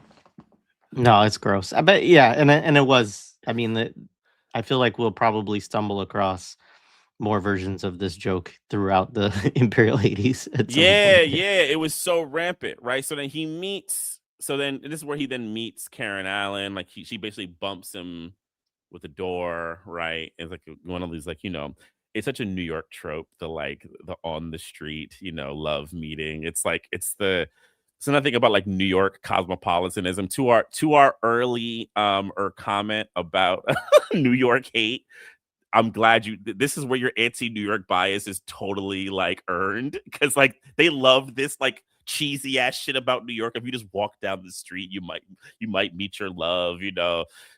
Blah, it's bullshit. You know, it's so corny. But yeah, she hits him. That's why she calls him lumpy, right? Which is like a kind of like, you know, thing, and like they kind of like fall in, like it's like a very much love at first sight, and you know, and they you know, they kind of have like a back and forth, and you get to see like Frank's development, and he's, you know, watching it, and you know that they have like the sequence where they have like their first Christmas together, and he gets her knives, she gets him, and it's like adding to the 60s thing. She's like smoking a joint, and like she gives him the Kama Sutra. So that kind of goes to your point, Jay, about like what the 60s was about, or the early, I think it might be 70 by this point.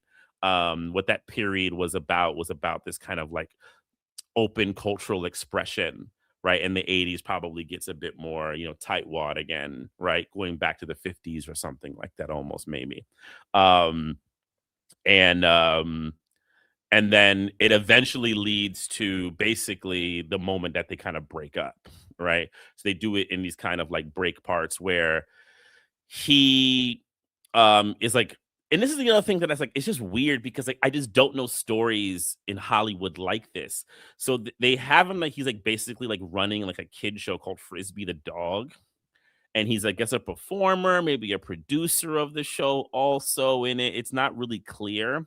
Like it's like his show, but like they're kind of like show his rise. And like honestly, like I can't say I've picked through every single I definitely haven't every single like executive, but the kind of like rise or talking to becoming the president of a network is not really like this. It's kind of a weird like version of like trying to like rising to the top character thing that doesn't really exist in this kind of way.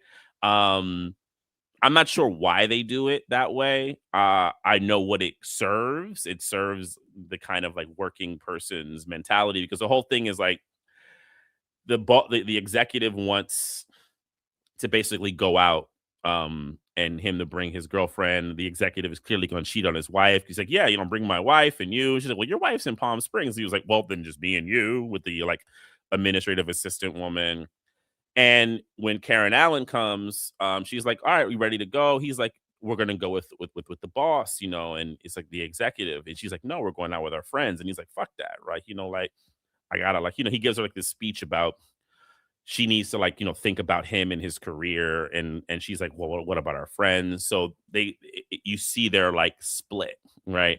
And the goes of Christmas past, pretty much. She's like, you left her Claire for Frisbee the dog, right? And it becomes the kind of like wedge that they show, that like kind of like puts him on his like downward spiral to just being a complete shithead.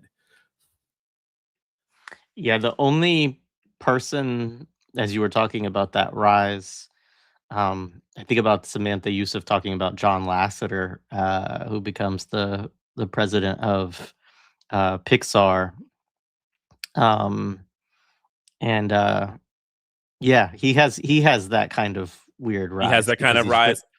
yeah, because he's just an animator. I mean, it's why it's why Mm. she's like maybe the state was involved in some kind of way But in you know what promoting it. though? But even there, like the fact that he's in like a creative department even makes more sense because like I don't someone who goes from being like a kind of stockroom dude passing out like I'm an assistant, then he goes and does a dog show. It's just weird, right? It just doesn't. Yeah, Maybe there is. Maybe they did base it on someone. It just felt kind of like this is where the film feels a little sloppy, right? But I yeah. think they also because they also want to make fun of the trust fund kid, which I'm sure all people like Richard Donner, because that's the other thing. I think people like Donner, O'Donoghue, they see themselves in some kind of way as like real stock who made it through meritocracy. And they hate that there's always some executive that they would go meet with who would be like, okay, great. Hey, could you do something for me? My son, he has great ideas. Could you like, bring him into your fold, and like give him a job? It's them totally taking a shot at what they're annoyed at. So it's really about the Yeah. Bryce Cummings character and kind of like making him look like a shit, which he is, but still. The other thing too is, I mean, some of this is driven by trying to create an adaptation of A Christmas Carol and Scrooge, because Scrooge does come, I mean, he's sent to boarding school, so he's obviously not from like an impoverished family or anything like that. But he is like afraid. He does experience like neglect, and hardship and stuff like that. And he is afraid of um, you know, like he develops a mentality that he has to make money in order to make sure that he is not, you know, have to deal with poverty and things like that, right? And so like he gets obsessed with it basically. Um and you can kind of see somewhat of a version like Bill Murray's character, certainly Frank gets obsessed with, with his job, right? And I think that's the thing too about like when he leaves Karen Allen's character, you know, the whole thing there, there's this quote from him because he's at that homeless, nonprofit that we were talking about before, and like they're gonna go out together, and he's like inviting her out, and I can't remember exactly what he says they're gonna do, right? But like, He it's makes a Chinese food joke. oh, that's when he makes that joke, right, right, No, right. again, like, or Um, again, he says, like, I want oh, to go out with you and get Chinese food as like kind of, it's like continuing the joke, but it still makes it right, gross. right, yes.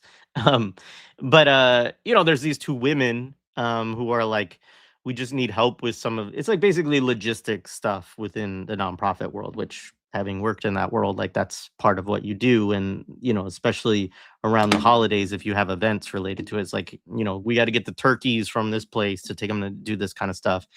And she's like, it'll just take me 5 minutes. Like, I just need to make a call and like do this thing. And he goes on this rant basically about how these women are worthless and they should be able to do it themselves, which on some level you're like, okay, they should. But then she's like, they're volunteers. Like, they're not even being paid. Like, I need to go attend to this, you know. Um, and he has this quote, scrape them off. You want to save somebody, save yourself. And like there's a couple things here within this narrative. Obviously, it's like the choosing work over love thing, right? Like you're just gonna leave this woman, which is funny because she's also choosing her career in a certain way too. It's just that her career is not, being an executive, right? It's in the nonprofit world. Um, but then, it's this critique of being cutthroat, right? And I think that's the thing with, broadly speaking of like what is a Christmas Carol or this movie critical of. It's just like the the the ends always justify the means kind of thing. It's like whatever it takes to like maximize efficiency, profit for the benefit of yourself, really, right? Like it's a very selfish model, because it's like, and that I think that's also part of the problem, right? Is that it doesn't really understand. I mean, it does understand that these things are beneficial to capitalism, like Frank being selfish in a kind of managerial role or whatever. But like it's through that logic of like this is how you get ahead and this is how you make money and save yourself and this kind of thing. Which again, like he's not a business owner, right? In this version too. So he's a careerist, right? He's like a cutthroat careerist. So I think again, like it's also part of the thing that makes it a little bit different than A Christmas Carol, because in A Christmas Carol, Scrooge actually personally financially benefits from his own greed. Not to say that Bill Murray doesn't, like, clearly he does as an executive, but not to that it's not strictly the same. Every dollar that he shaves away from his workers or people around him doesn't directly go into his pocket, it goes to the company. That's a really great point that like is making me like realize like why the film when I was watching this time like it doesn't make sense to me even in its like its liberal critique. Even its liberal critique doesn't really seem to understand itself because like yeah, you said even for Dickens's faults, he does understand that there is a kind of nature of business and capital. Just his solutions towards what the people within capital must do is different. This is all moralism and it doesn't understand the mechanisms that are kind of making things in the totality, right? And like so like and you notice this when you get to this to the Ghost of Christmas Present, which like honestly comedic wise is funny as shit. I've always liked Carol Kane. She plays a good like kooky person. Like one of the funny things I read about it was so originally, so she, if people remember it, she's like a fairy and like has like the wings, right? So originally they were gonna have like actual dancers, right? Do it. So they would like have like a body double doing like ballet dancing and they would cut to her doing stuff, hitting him.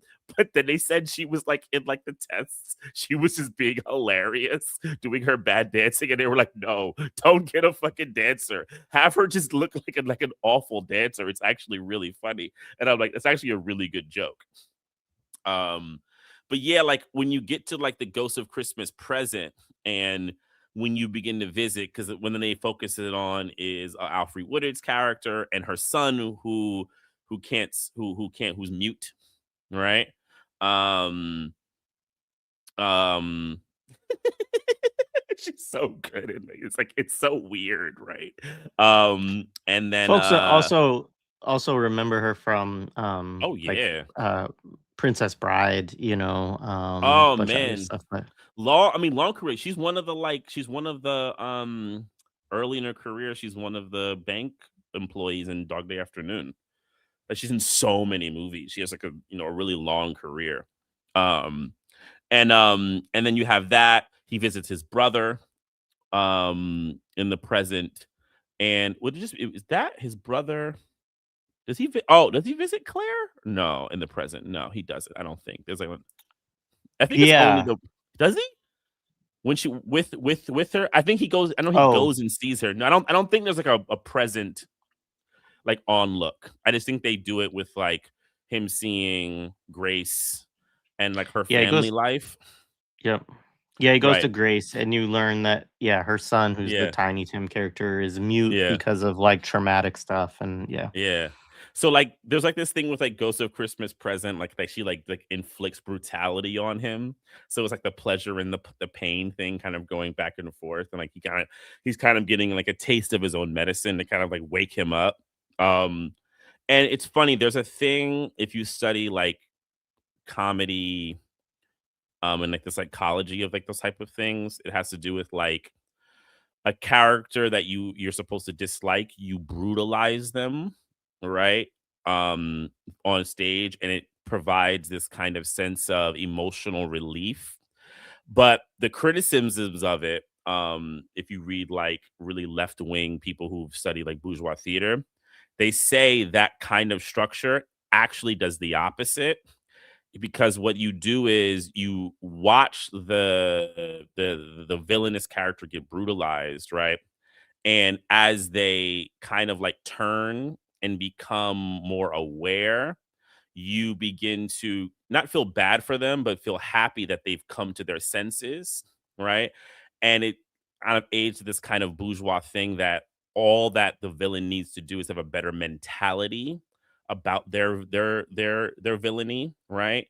And it just creates this buffer, right? And it's not a thing of like overthrowing them because the person who's doing is this mystical character, right? Or like a mystical happening. It's not like the worker is the one who's brutalizing them and taking the shit back. Like if you read like Brecht talks about shit like that. And so it's using these like kind of like really old school things in this kind of way.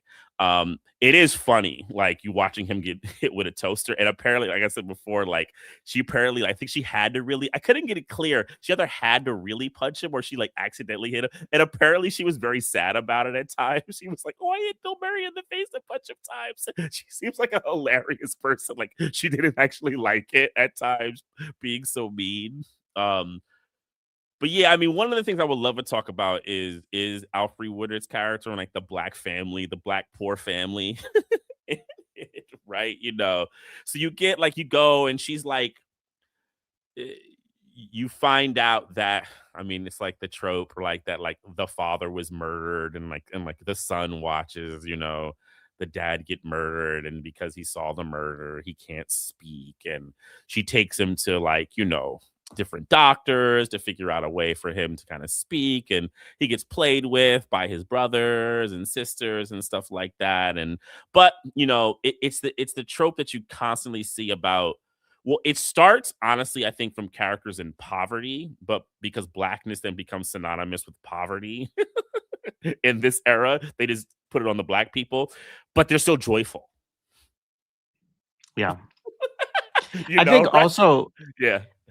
I think also with this era, it is a form of, like, the 1980s inclusion sort of thing of, like, it's a twist, upon the traditional Christmas Carol to, like, "Oh, like, let's bring a black family into it, and what if Tiny And a Tim was black a black woman, character?" not even a Yeah, black man. We'll make it a black woman.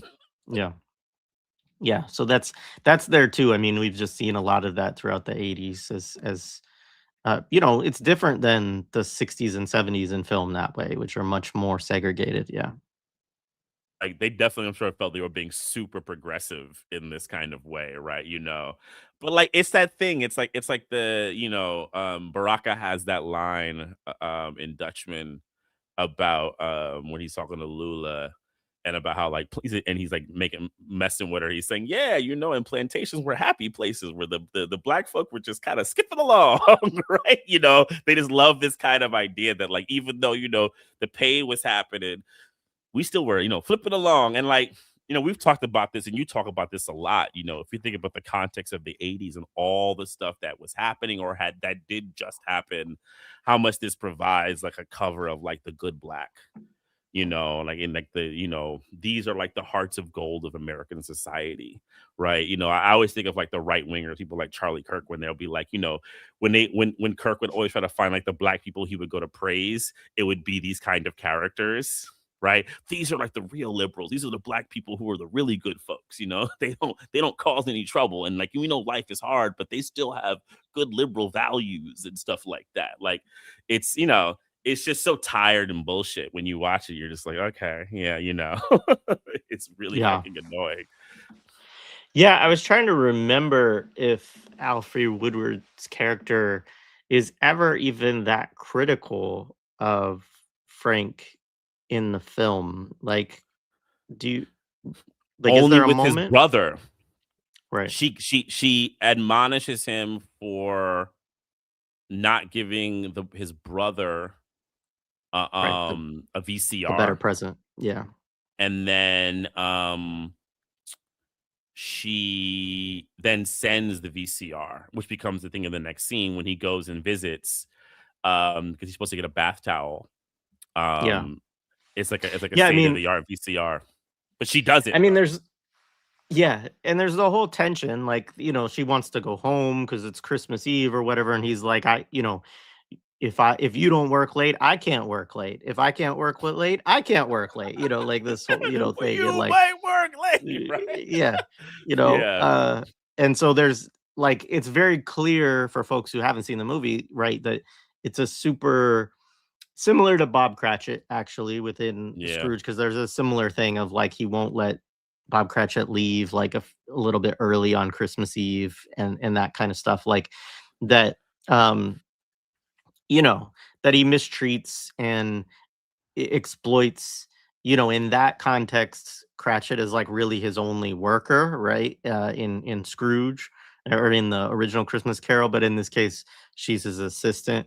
So it's definitely an exploitative relationship, and one of those where it's like demanding that she go way beyond, what's reasonable to be expected of an office worker or yeah, anybody. Um, but what I meant is like, is not, and I think that's probably true for Bob Cratchit too within Christmas Carol, is like unfortunately part of the reason that Scrooge comes around, or that Frank Cross comes around, is because he realizes like what good people these folks are, and that he's right, taking advantage of them, and that he can, and that as he's shown the error of his ways and the fact that he's going to burn alive, that he's like, oh well, I could treat these people a little bit better, right? And yeah, that actually it might feel good to me to treat these people a little bit better. But I think part of the problem, both within Dickens and within this, related to what you're talking about too, is it's like, well, what if they were pieces of shit? Like, would that mean that or what if they were just like a little bit, like, what if they talk shit about him behind his back and he sees that? Like, the opening good for point. this like Christmas spirit generosity and all that is because even though they're treated like crap by these capitalists, or senior management or whatever, that Hmm. they just kind of take it and have a good, like, well, we're just going to do the best we can. Like, it's just, I'm sorry, like I have to work a lot and it's hard. I wish I did, and I wish my boss was a little nicer to me, but ultimately they're still a good guy, kind of thing. Yeah. Like, it's just like, fuck that. Yeah, like my homie Marcus Penn had like the greatest, and I might think he's the only one, but he was the first that I saw critique of the Oscar Grant movie of Fruitvale Station. Because like Ryan Kluger explicitly said that like his whole idea of doing the day in the life of Oscar Grant was to kind of humanize him and to like make him like he wasn't just someone who died on video like this, and I wanted to show like all his good stuff and da da da da. And my homie Marcus's argument is like, well, what the fuck? What if Oscar Grant was a total ass? a piece of crap. Would that change your opinion on what happened to him on the BART? Right? Like, would that change what happened to him as being a murder? You know what I'm saying? Like, come on, dude. Like, why do we need this? You're totally exactly. It's such Yeah, bullshit.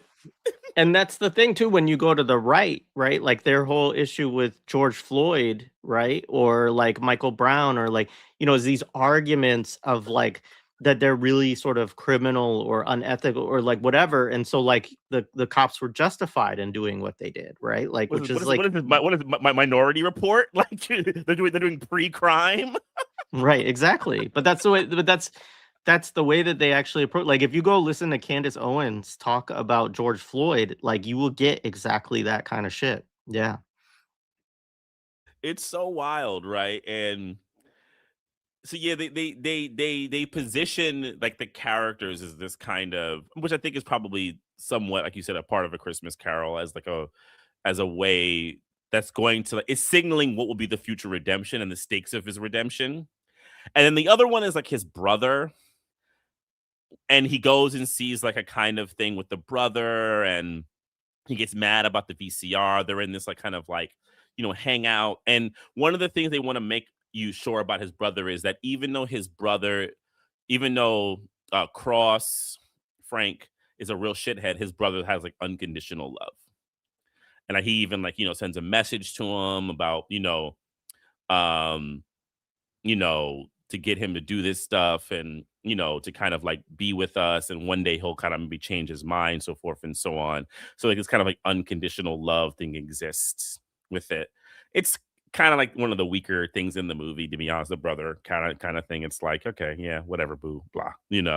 Um, It's the same kind of thing. Like, what if his brother was like, "You're a douchebag, Frank. Like, fuck you." Like, yeah, exactly, right, exactly. Yes, no, that's real. Like he yeah, it's this thing where like, good morals, right? Are like the people that, and it's not saying like, it's kind of your early point. It's not that we don't want good natured existence, but do you need to have a good nature to like have a critique? It's like it's super, it's super off, right? I mean, and this is the thing too. Like, this is a difference between somebody like Dickens, and I haven't read a lot of his work, but other people who are that kind of critic, right? Is that they actually see something typically as like morally or like this idea of like that workers deep down are very dignified, like salt of the earth, and so you actually you produce this image of workers that they are deserving of better, right? Mm, Because they have good, like deep down they actually have good morals and they actually do the right thing, and like those are the people too that deserve more, right? So it's all based in this notion of like deservingness and still like what type of citizen or worker, like the Protestant work ethic, all of this kind of stuff that you should have, right? So it's like a moral tale for the workers that's going on here as well. yeah, And then that's different from how like Marx or Engels see it, right? Like they're yeah, not saying that workers are the salt of the earth or the best of humanity or the most deserving. They're saying that their labor is exploited within the system and that they exist within a specific place within the means of production where if they all withheld their labor, like then you could actually change the system, right? Because they're situated there, right? So it's more yeah, about their objective conditions having the potential for revolution than like something being really special about these people, right? yeah. Which I always think about there's this great quote by Claude McKay, like talking about the Mm. Irish when he's asked about this when he's living in England. And they're like, but a lot of these people are racist and you're a black man. Like he's like, I don't care. He's like, yeah. He's like, a lot of, I mean, this is me paraphrasing, but he's basically like, yeah, I know a lot of Irish people and I don't like a lot of them, but I would like to see what kind of people they could be without colonialism, And so Boom. Yeah.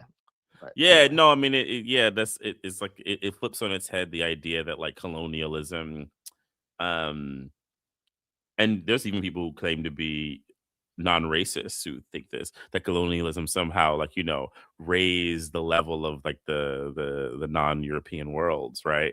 Rather, it's no, it is the total opposite. Like if anything, colonialism has like and imperialism has is the reason why if people have reactionary thoughts, you can really trace it to that, my friend. It is really that kind of factor.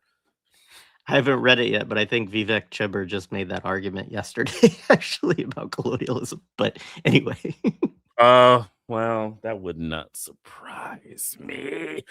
Ah, lordy. Yeah. Okay. So when he leaves the gross of Christmas present, she like knocks him. One of the funny things, like each time she hits him, he goes to the next place. So she knocks him into this like under. It's like something that doesn't really exist in New York, like this kind of underground passage that you can see something up. This is a comment, like a side comment. When you shoot movies in LA, they have things that you never actually have in New York. They're only things that exist in LA movie. So like the idea of alleyways in New York is New York's not an alleyway city. Like it's just not, right? It's a function of Hollywood movies creating alleys in New York. It doesn't exist that way, right? Yeah, it's like a someone wrote a great thing about it. Or it was even an article where they said like documenting all the actual alleys in New York, and there's only so many. You can actually just have them all in like a list, right? Documenting the actual ones, right? It's just a thing. Yeah, so it's a real like totally Hollywood construct. But he's in this like underpass. It's like super cold, and he sees one of the houseless dudes who he was talking to at the Operation Outreach place, right? And he's frozen to death. And he kind of speaks to him, and like he's like, why are you dummy? You should have like stayed with Claire and da da da da. And you begin, and then also, but also he's trapped in there, so he's beginning to kind of worry that like he's going to freeze to death also. And this is one of those very classic Western liberal story devices of where you put the higher class character in the shoes, even if it's temporarily, of the lower class character, as this idea that through a kind of similar experience they will understand their plight, right? Even if it's for a second. And granted, like this has actually been like transferred into like you know, full movies where people like, embody them. I mean, remember the 80s is also the era of things like Vice Versa and all that type of shit. Remember those type of things? Remember that? Is Vice Versa the 80s or Yeah. the 90s? I think it might be the 90s. Um Well, with there's Trading Frank Places, though. It's already. just Yeah. Trading Places. Well, but I mean like actual physical, but Trading Places, no, perfect. Actually, Trading Places is also the same idea. Though Trading Places, I do think, granted, it ends terribly in a very pro-capitalist way. It does kind of make the argument that like you actually can't, right? Like in a weird way. It's not like a super radical argument, but it definitely has like a different critique of this than this does. But it's using that kind of trope so Frank can kind of get like the pre like burning body moment where he begins to kind of understand like that, like, oh, this is how bad it could be. I get to sit there on their level with a frozen dude, and he breaks out of it though, and because when he breaks out of it, he ends up back on the TV production set, which is like one of the consistent tropes in the movie we didn't really mention is that like the kind of the production of the actual show is happening, or the pre-production. It's kind of weirdly, they don't really market well the kind of pre-production production, because then the Bryce Cummings character is like basically given by the executive played by Robert Mitchum to basically like produce it, and you clearly see he's trying to take over his job, right? And then so you kind of see him go in and out, so he basically gets latched back into like the set, right? And he's like basically getting more erratic the whole time. Oh, got the popo out there. Yeah, you got like he's like getting more erratic on set, and people are noticing it and stuff like that, and it becomes this like consistent trope of the film. And like he's now kind of like reached like the high level of like total paranoia, right? To the point where he when he gets out, he thinks he's seeing the ghost of Christmas future, right? Is that what it'd be called, future? But it's actually not him, it's actually a person who is the ghost of Christmas future for the show first, you know. So he's like losing his mind. Trying to think what else is there. I mean, probably goes right into the future pretty much. Yeah, I mean, from there he goes. So yeah, that other He, director guy who's like, Bryce Cummings, yeah, yeah, so he's there and pushes him into the elevator, which is where he sees the guy who's playing yeah, uh Ghost of Future Christmas, I think. I can't remember, but yeah. anyways, um who kind of looks a little bit like the evil thing in Donnie Darko, but that's a, another thing. Ah, But that's not true. um Yeah, huh. but anyways, then he goes up and gets up there, is like pouring himself a big, like, he's making like I don't know if it's a rum or a whiskey, and tab. He had tab. Yeah, Tab, a yeah. very like It's very tab. It's 80s. hilarious. And he puts like he's like put like a ton of liquor in, and then he puts like a little like drops of tab into it. Um and Yeah, so he takes a big drink, and I can't remember. He's thinking about there's something that he's thinking about in this time, but then you get Bobcat Goldthwait's character comes back in with a shotgun With a soon shotgun after to this. try to kill the exec. Because one of the things that they show is like throughout the movie, they have the consistent repetition of Bobcat Goldthwait's character. Like he like loses his wife, leaves him with the kid, right? You know, he loses everything. He like becomes like a drunkard on the street, but he can't even like maintain a bottle of alcohol. The Ghost of Christmas Past takes his drink, which I also find kind of weird. Like the Ghost of Christmas Past is like harassing regular people who getting fucked up in the world who didn't do anything, right? Or like he drops his bottle because like it's like too wet and it falls down, so he resorts to like basically getting a shotgun and basically going to kill Frank Cross because he ruined his life. And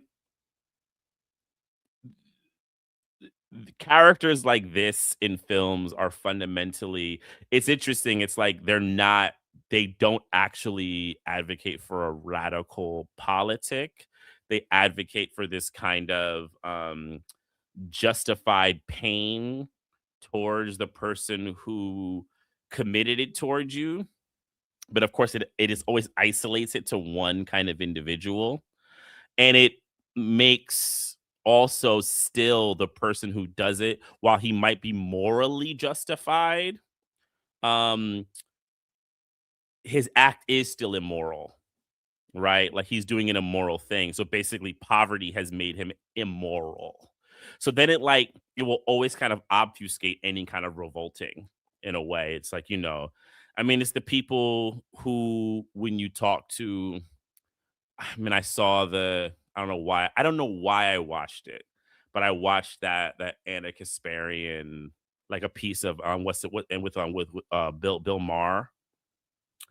She was on his show, and like I watched like the extended clip of Bill being as a complete jackass, which he always is and has always been. This one of the fucking worst. I really can't stand Bill Maher, but he Me loves neither. that line. But one of his lines always is, and I have my challenge with Anna Kasparian as well, and I don't want to get into that, but one of the things I don't remember not much what she said to him. One of the things that he always loves to kind of going back to is if someone does make a point about resistance on some, even if they're not even really making it, because she wasn't even really making a great resistance point. Even if it's like in the air, just don't be violent. Don't, you know what I'm saying? But you just can't do these things, right? He just always does that shit, and it's like because they still see those things as like Elliot. What's his name was Elliot Loudermilk. They see Bobcat Goldthwait in Scrooge, right? That's what they see, right? Well, you come on, you're just gonna go to an executive office and just start shooting guns, like that's what they see in their brain. It's like you fucking pieces of shit. You are. Oh, some of y'all just stupid.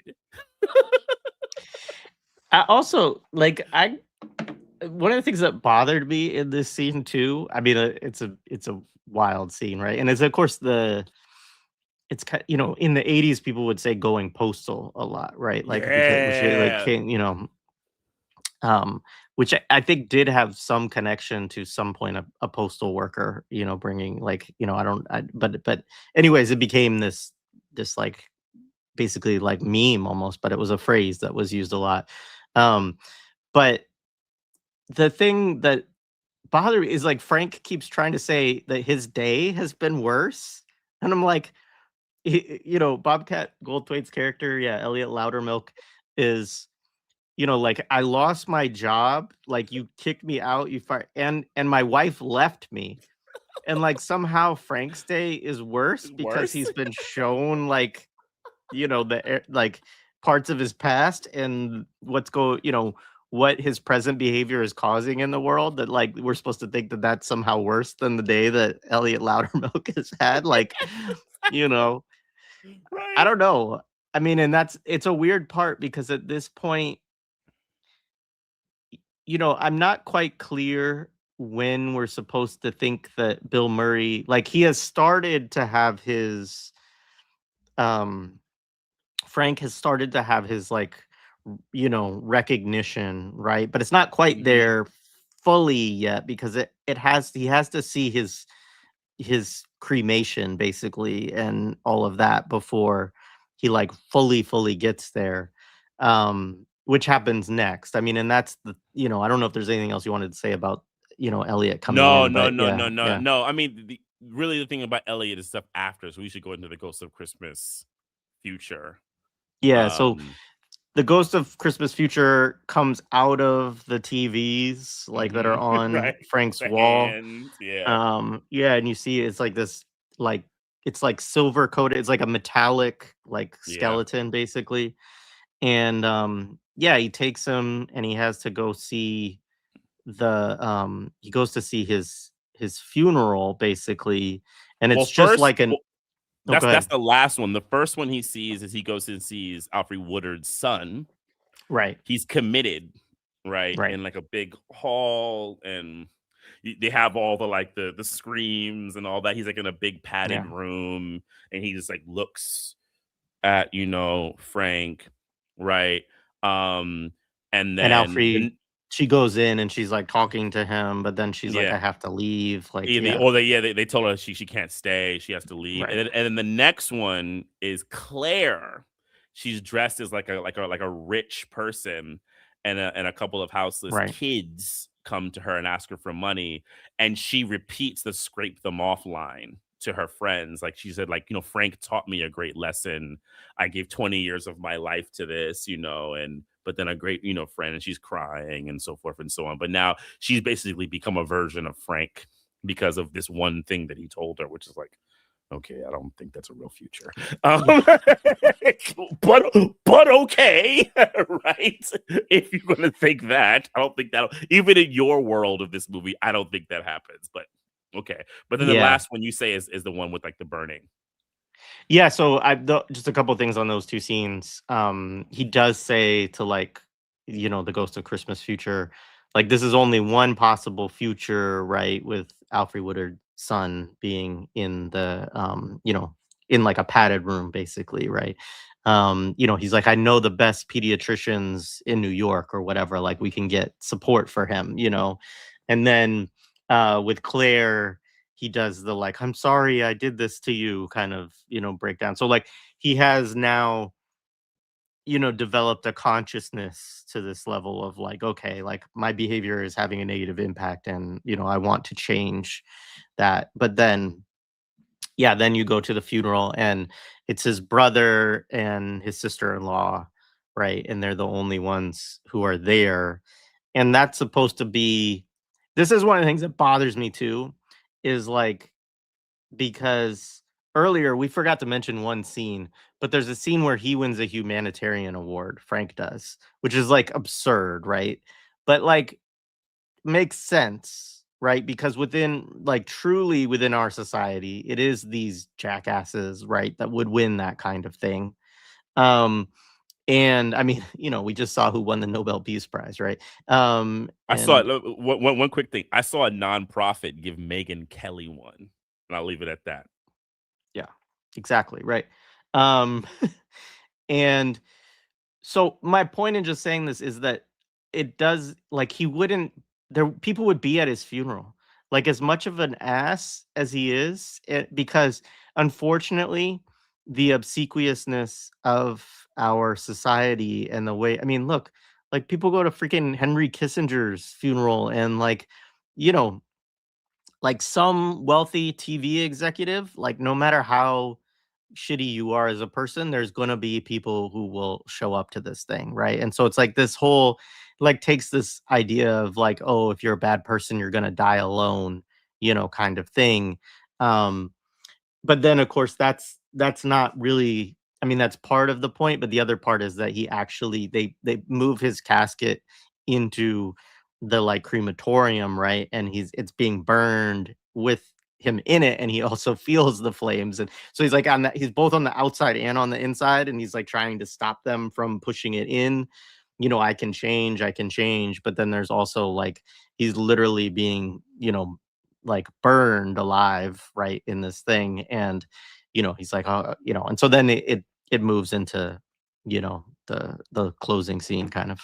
Right. And this is like a thing that I think, if going back to some of the stuff we said earlier, even like the people who made the movie, I don't think any of them were really particularly satisfied with the ending.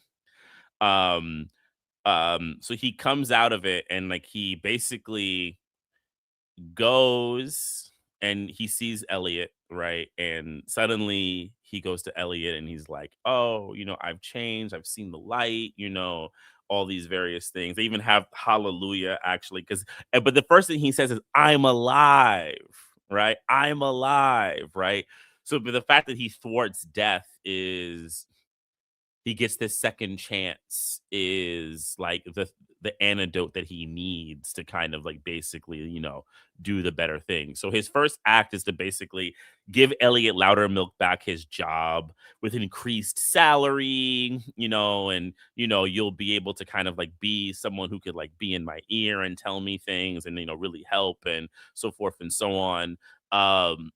And like what that sequence does is it just normalizes and that this business is fine as long as you have ethical people, right? It's like the primary contradiction in this situation is not the business structure, is not finance capital like Jared was talking about.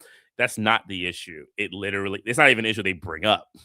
It's just that you have to be an ethical individual in mass media programming. And if you're an ethical individual like Elliot Loudermilk in mass media programming, you'll be fine, right? Or at least you'll be on the right side of history, which I think is a thing that they're trying to like kind of portray. So then he eventually goes back downstairs to like the show, and they have a sequence like it's like towards the end of Scrooge. It's like one of the scenes where I think Scrooge is by this point has also kind of come to the light, and he like drops a coin and like, they slow mo it. But then as the coin drops, you see Frank Cross grab the coin, and suddenly he's on television, right? Which like freaks everybody out. Bryce Cummings suddenly thinks like, he's now about to get his job. He's like, woo, right? And the Robert Mitchum executive is watching it. He's like, what the? He's like, I'm gonna fire this dude. He's pissed off, right? But then Loudermilk goes to He the tries to call the control room to, like, take him off the air, like, yeah. right, the whole thing, and like because Loudermilk then goes to the control room with the gun, and basically it's like you have to let him on, right? You have to keep him on, and I think he hits like Bryce Cummings with the door or something like that. He gets knocked out, and right, and the And then censor. they, like, tie him up too. They, like, Yeah, they yeah. tie him up. Yeah. Yeah, he ties him up, and the censor, which we didn't talk about, like there's like this like uptight censor character that they like to brutalize in the movie, which is like weird. Not It's not really funny. It's very like, yeah, it was gonna, the censor who's this uptight woman because she has worries about a woman's breasts being shown. Yeah, she gets like, the thing, she gets like gets hit with like a spinning TV, not TV, light pole, and like but she's still there for some weird reason. It's stupid. It doesn't make any sense.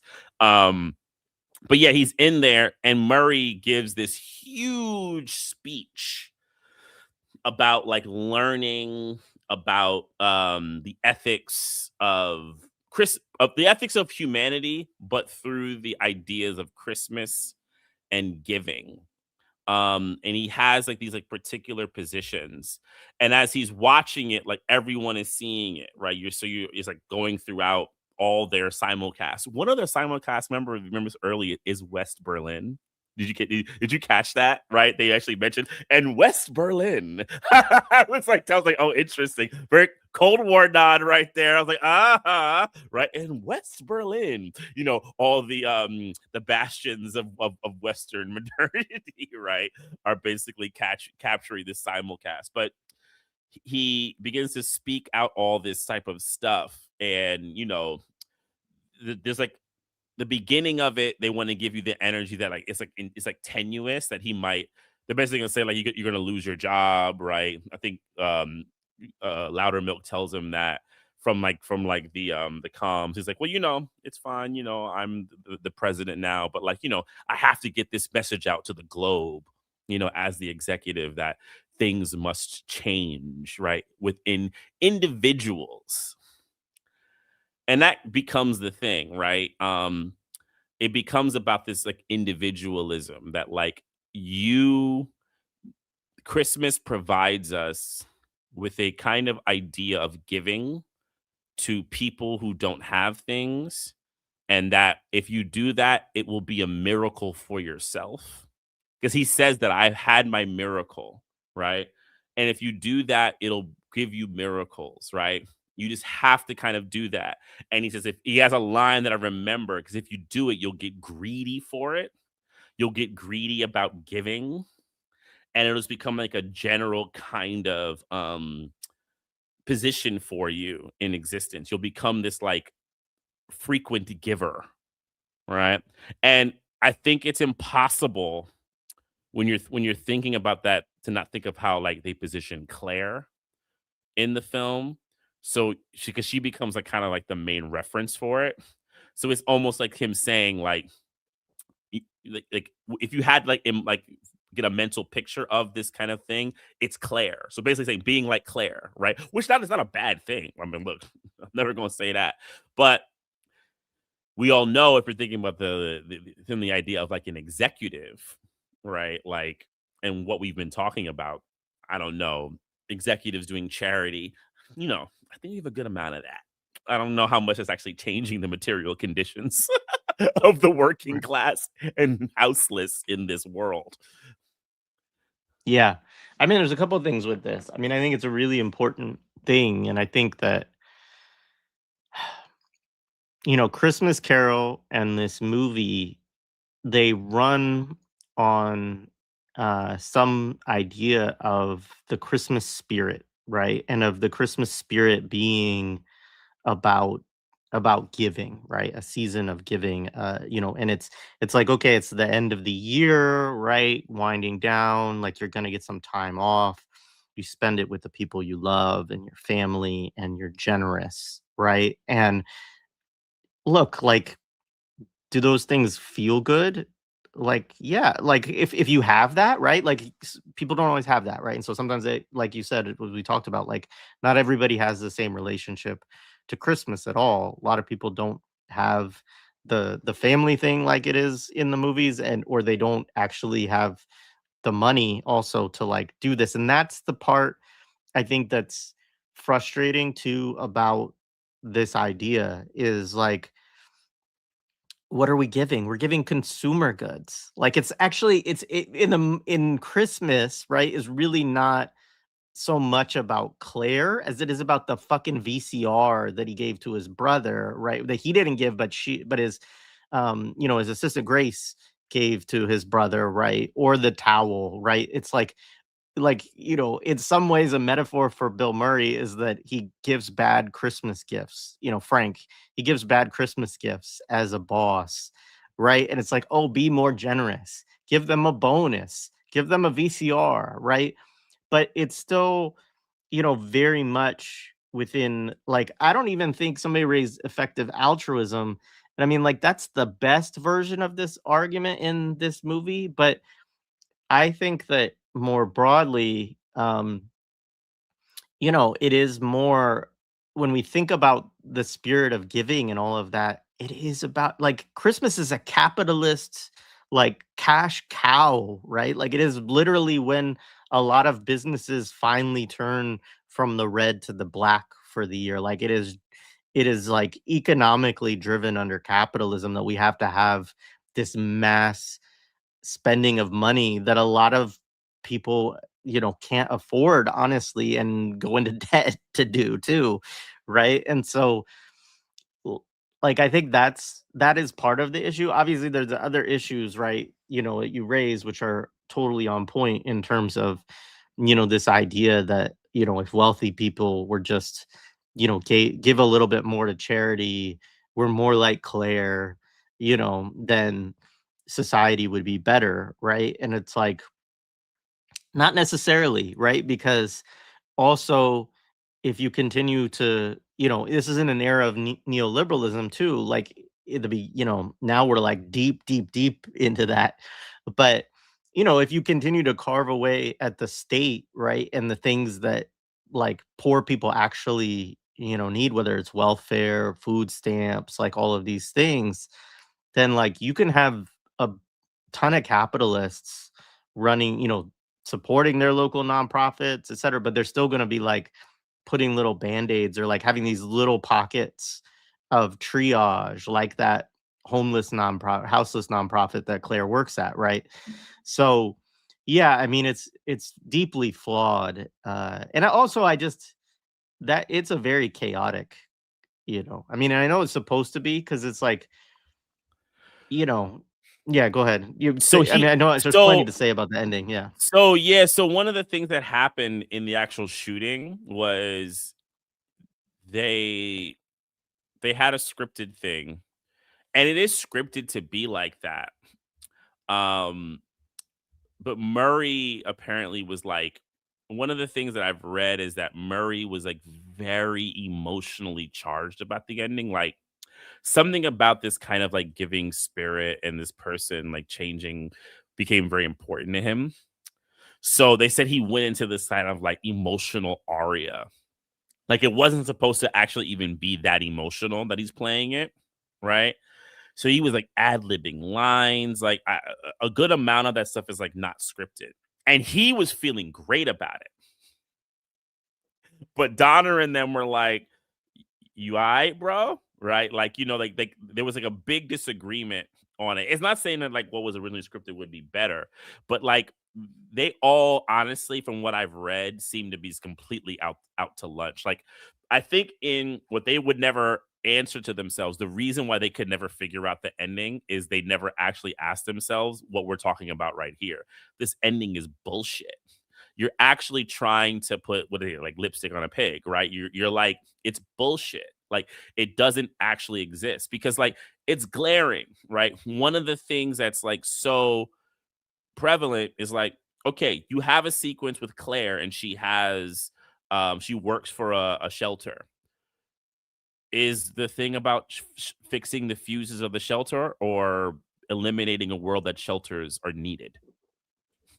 Like, what the fuck, man? And like, because like the real question would then be about your very existence within capital and the fact that you have these people who literally don't have anything because you have so much, right? And are you going to, redistribute the wealth, right?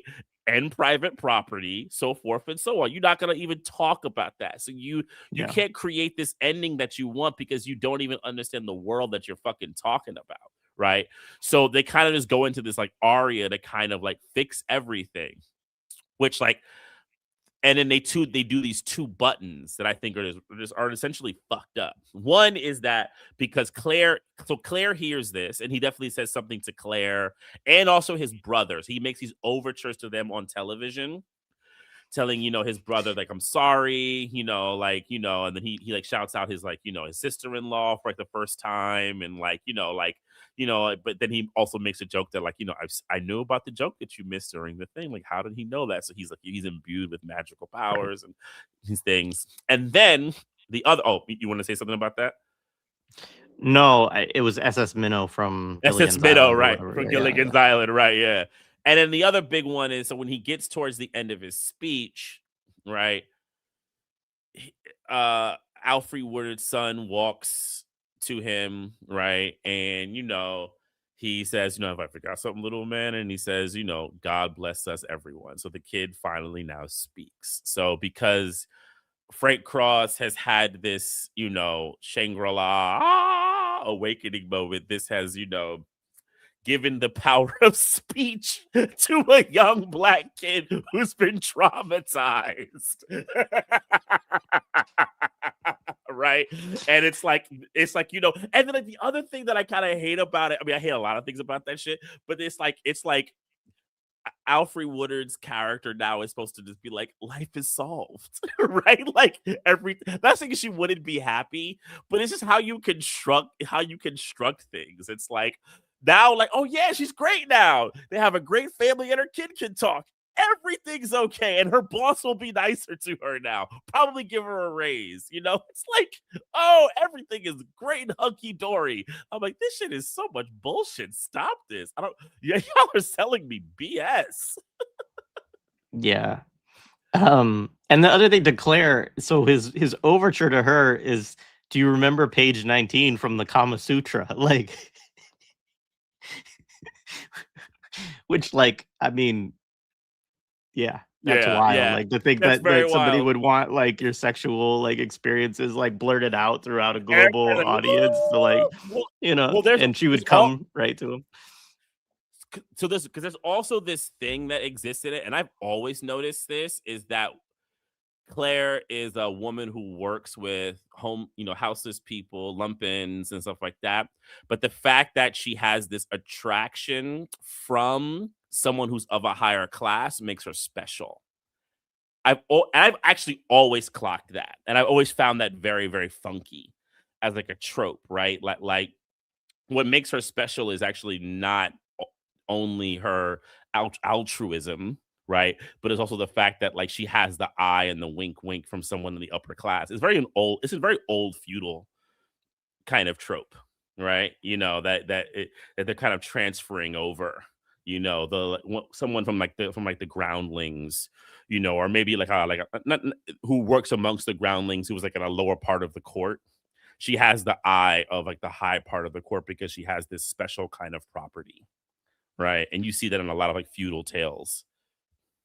It's also very interesting too because it's like I mean, if you spend time around, wealthier people, like in having worked in nonprofit spheres, right, fundraisers and things like this, you get the folks who come in who are wealthy, right, and it's like there's a very long-standing kind of thing of like the ideal role for a woman within Mm. this is to be the philanthropist, right? And so to have like the husband be the Yeah, yeah, very like yeah. wealthy executive or whatever, and then the woman like figures out what portion of their money they can use to causes, right? And like I don't know, Isn't that I the mean, Bill and Melinda Gates thing essentially? I could be wrong. Isn't that essentially what mhm. it is? Yeah, maybe. I mean, but it's just Yeah. it's an interesting, like, it has to go back because Yeah. it like predates the like, actually no, the woman should want to be an executive too kind of thing. It's because it is still like an idea of the woman being the homemaker or like whatever, but like she's also the philanthropist who gets to figure out like, oh, we have all this extra money. I'm gonna work in these causes, right? And Yeah. so it connects, I think, in some ways within the plot. And I'd have to go back and reread, Christmas Carol to remember how this is dealt with in the book. But of like she's just waiting, actually for Frank to call her up, right? Because you know, that's it. Like she's done nothing with her life basically They since make he that left her. point that Like, she does not yeah, get married or have any kids, right? You know, like basically her life is on pause until Frank gets his shit together. yeah, I mean, that's yeah. fucking whack. That's so whack. You know? The the only other thing about this scene, which is a little bit interesting, but they don't do anything great with, is that they do acknowledge that he's probably going to get fired for this. And in reality, Yeah. he would definitely be fired for this, right? Like you bring an ex-employee in with a shotgun to take over the control room so that you can get in front of a live audience and have a meltdown about like, you know, your Christmas revelation in the middle On of a like on an international simulcast. yeah, like this guy is never working in the industry again. Like it's done, right? He might get Um sued. and they reference it to some degree. He's like, I have this job now, I might not tomorrow, kind of thing. But like, you know, I mean, you're supposed to believe like he's just going for it, right? But like the whole movie, it's like it just stays with him, and even as it goes into the credits, like it comes back, and there's like the whole, you know, he's doing the there's the first of all, also Annie Lennox and Al Green, like what? What a Who terrible decided? song. What a bad song. Because I didn't realize it was Al Green till I looked it up. I said, that's fucking Al Green? And No. he kills it, but like the combination of their voices is also very strange, right? Like, but No, it's not it's good. so 80s. I mean, the only thing I can think is like Stevie Wonder must have said no, you know, and so then they were I think a lot of people said no. Gladys Knight was like, hell no, I'm busy. and it was a big hit. That's the crazy thing too, is the song actually was like maybe the most successful, you know, like it was big. But anyway, Oh, oh, yeah, like that because then like what they do with it is like for some reason his speech is so compelling, his boss who then, wants to fire him is so angry that he kicks his cat, right? Like kicks his cat, right? Like is his cats who have been watching television, by the way, who like because who he they put the loves field so mice much. or the dormice in the Right, thing or whatever, with and the antlers, right? They're going to tape the antlers for the dormice that does not exist in the book, right? It's like I think one of the jokes. Um, but that Murray's speech is so effective that it basically changes his mind, right? So the power of speech can of like the real emotional confession can just change executives, from to being and then they do this kind of so because they all sing the song at the end together. And what they do is they show that like people are singing it over. And one of the sequences that piss me off is you have like the Operation Outreach people all singing the song, and like it's this thing, man, that like I get so, and for a long time I hated it. I hate this thing of like rich people's awakening is what poor people need, and like the kind of way to unify poor and rich is through an awakening of the rich's faults and unethical behavior, because it also it's that like one-dimensional magical talisman nature of the poor that we're like, they're like good-natured people, and like that's what we should really focus on, is like the good nature of the poor. And it's so egregious and shitty, and and you just see them like singing together, and it's like, yeah, all this shit that we have here in America has just been solved by the speech of an executive telling you to give more. Right, so you can get your miracle. And it's like, man, go kiss my ass. right, or like that his boss, right? I mean, the question is going to be whether the work that he has done is profitable, right? And like, and maybe, you know, I mean, this is the funny version of the argument is like, you know, maybe this special becomes like such a hit, right? That is, and this is like part of the argument too, is like, oh, like, you know, like the whole bleeds it leads kind of thing, and like which is like how the movie opens, right, with his like all these ads for like these super violent, like, that it's kind of touching on this of like TV, always is marketed towards like negativity because people have a negativity bias, and this is what people want to watch, right, is like the darker sides of things, right. And then you get, people argue like, okay, well, because people are shown this all the time, like, actually need to see something like nice and hopeful, and we need news stories about kittens and trees and all this shit, and like the like at the end of the day, like capitalism will continue to move towards whatever is profitable for them, and eventually they're going to move against the things that don't work for it, right? So that the whole end where he's like, "You get a raise, you get a raise, you get," like, no, they don't. Like, IBC is not gonna change its whole fucking No, like salary no, structure because no, Frank had an awakening. Like, it's not no. happening.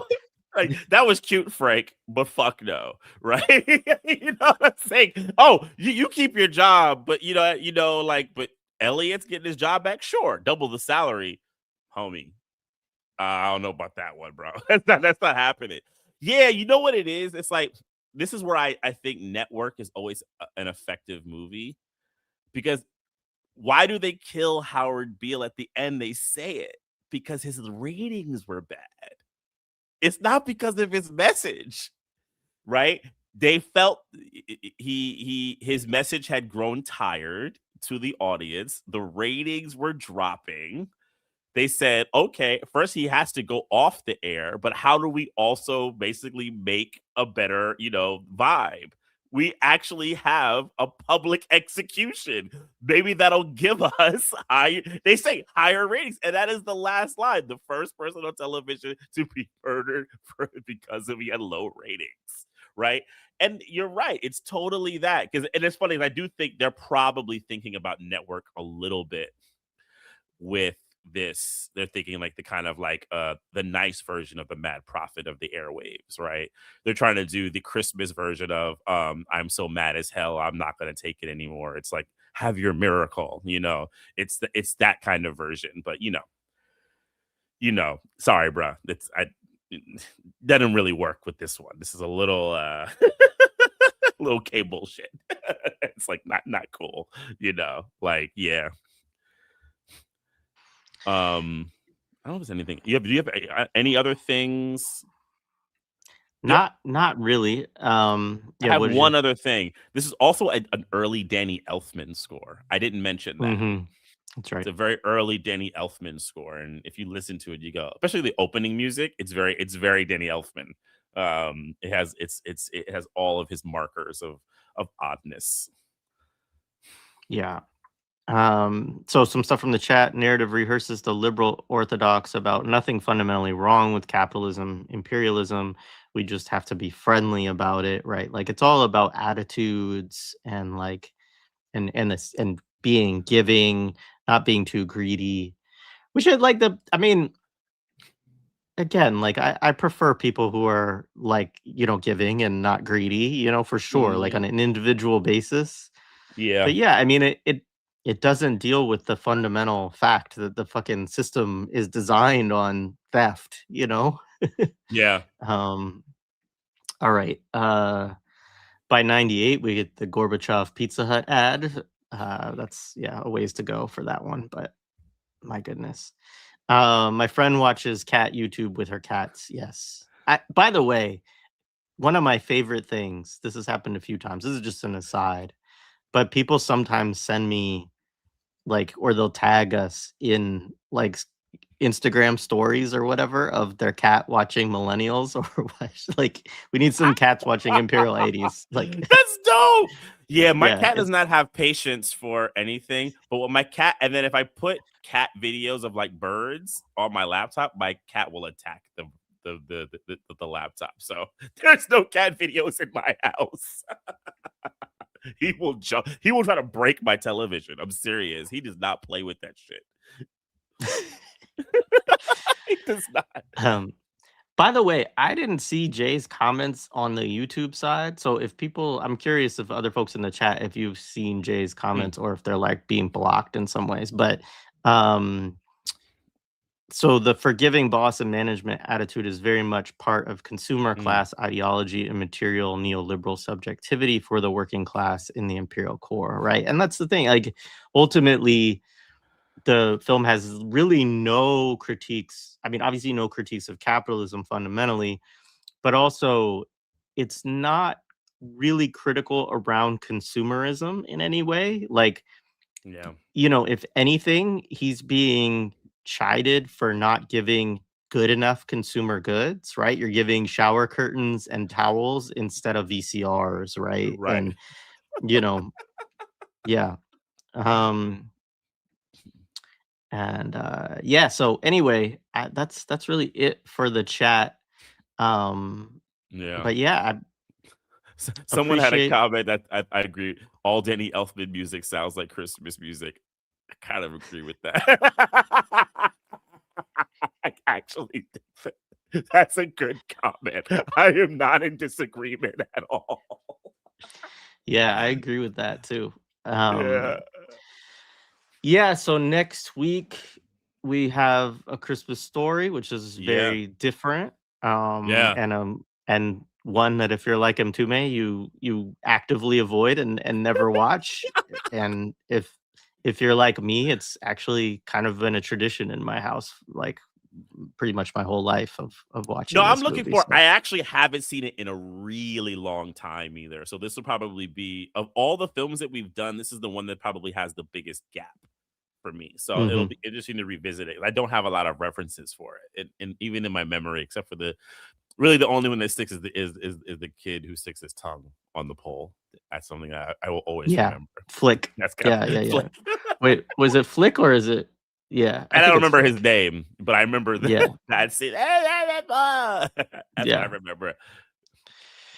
Yeah, yeah. I mean, there's a lot of like those moments within the film that Yeah. like get attached to memory, which is probably actually all of the reason that I've watched it a lot is just because it's like just those scenes and talking about them with your friends or your parents or whatever. Like, Hmm. but yeah, Lara Sheehide, yeah, definitely the leg lamp, absolutely. I kind of Um, remember that, but like it's out of context for me.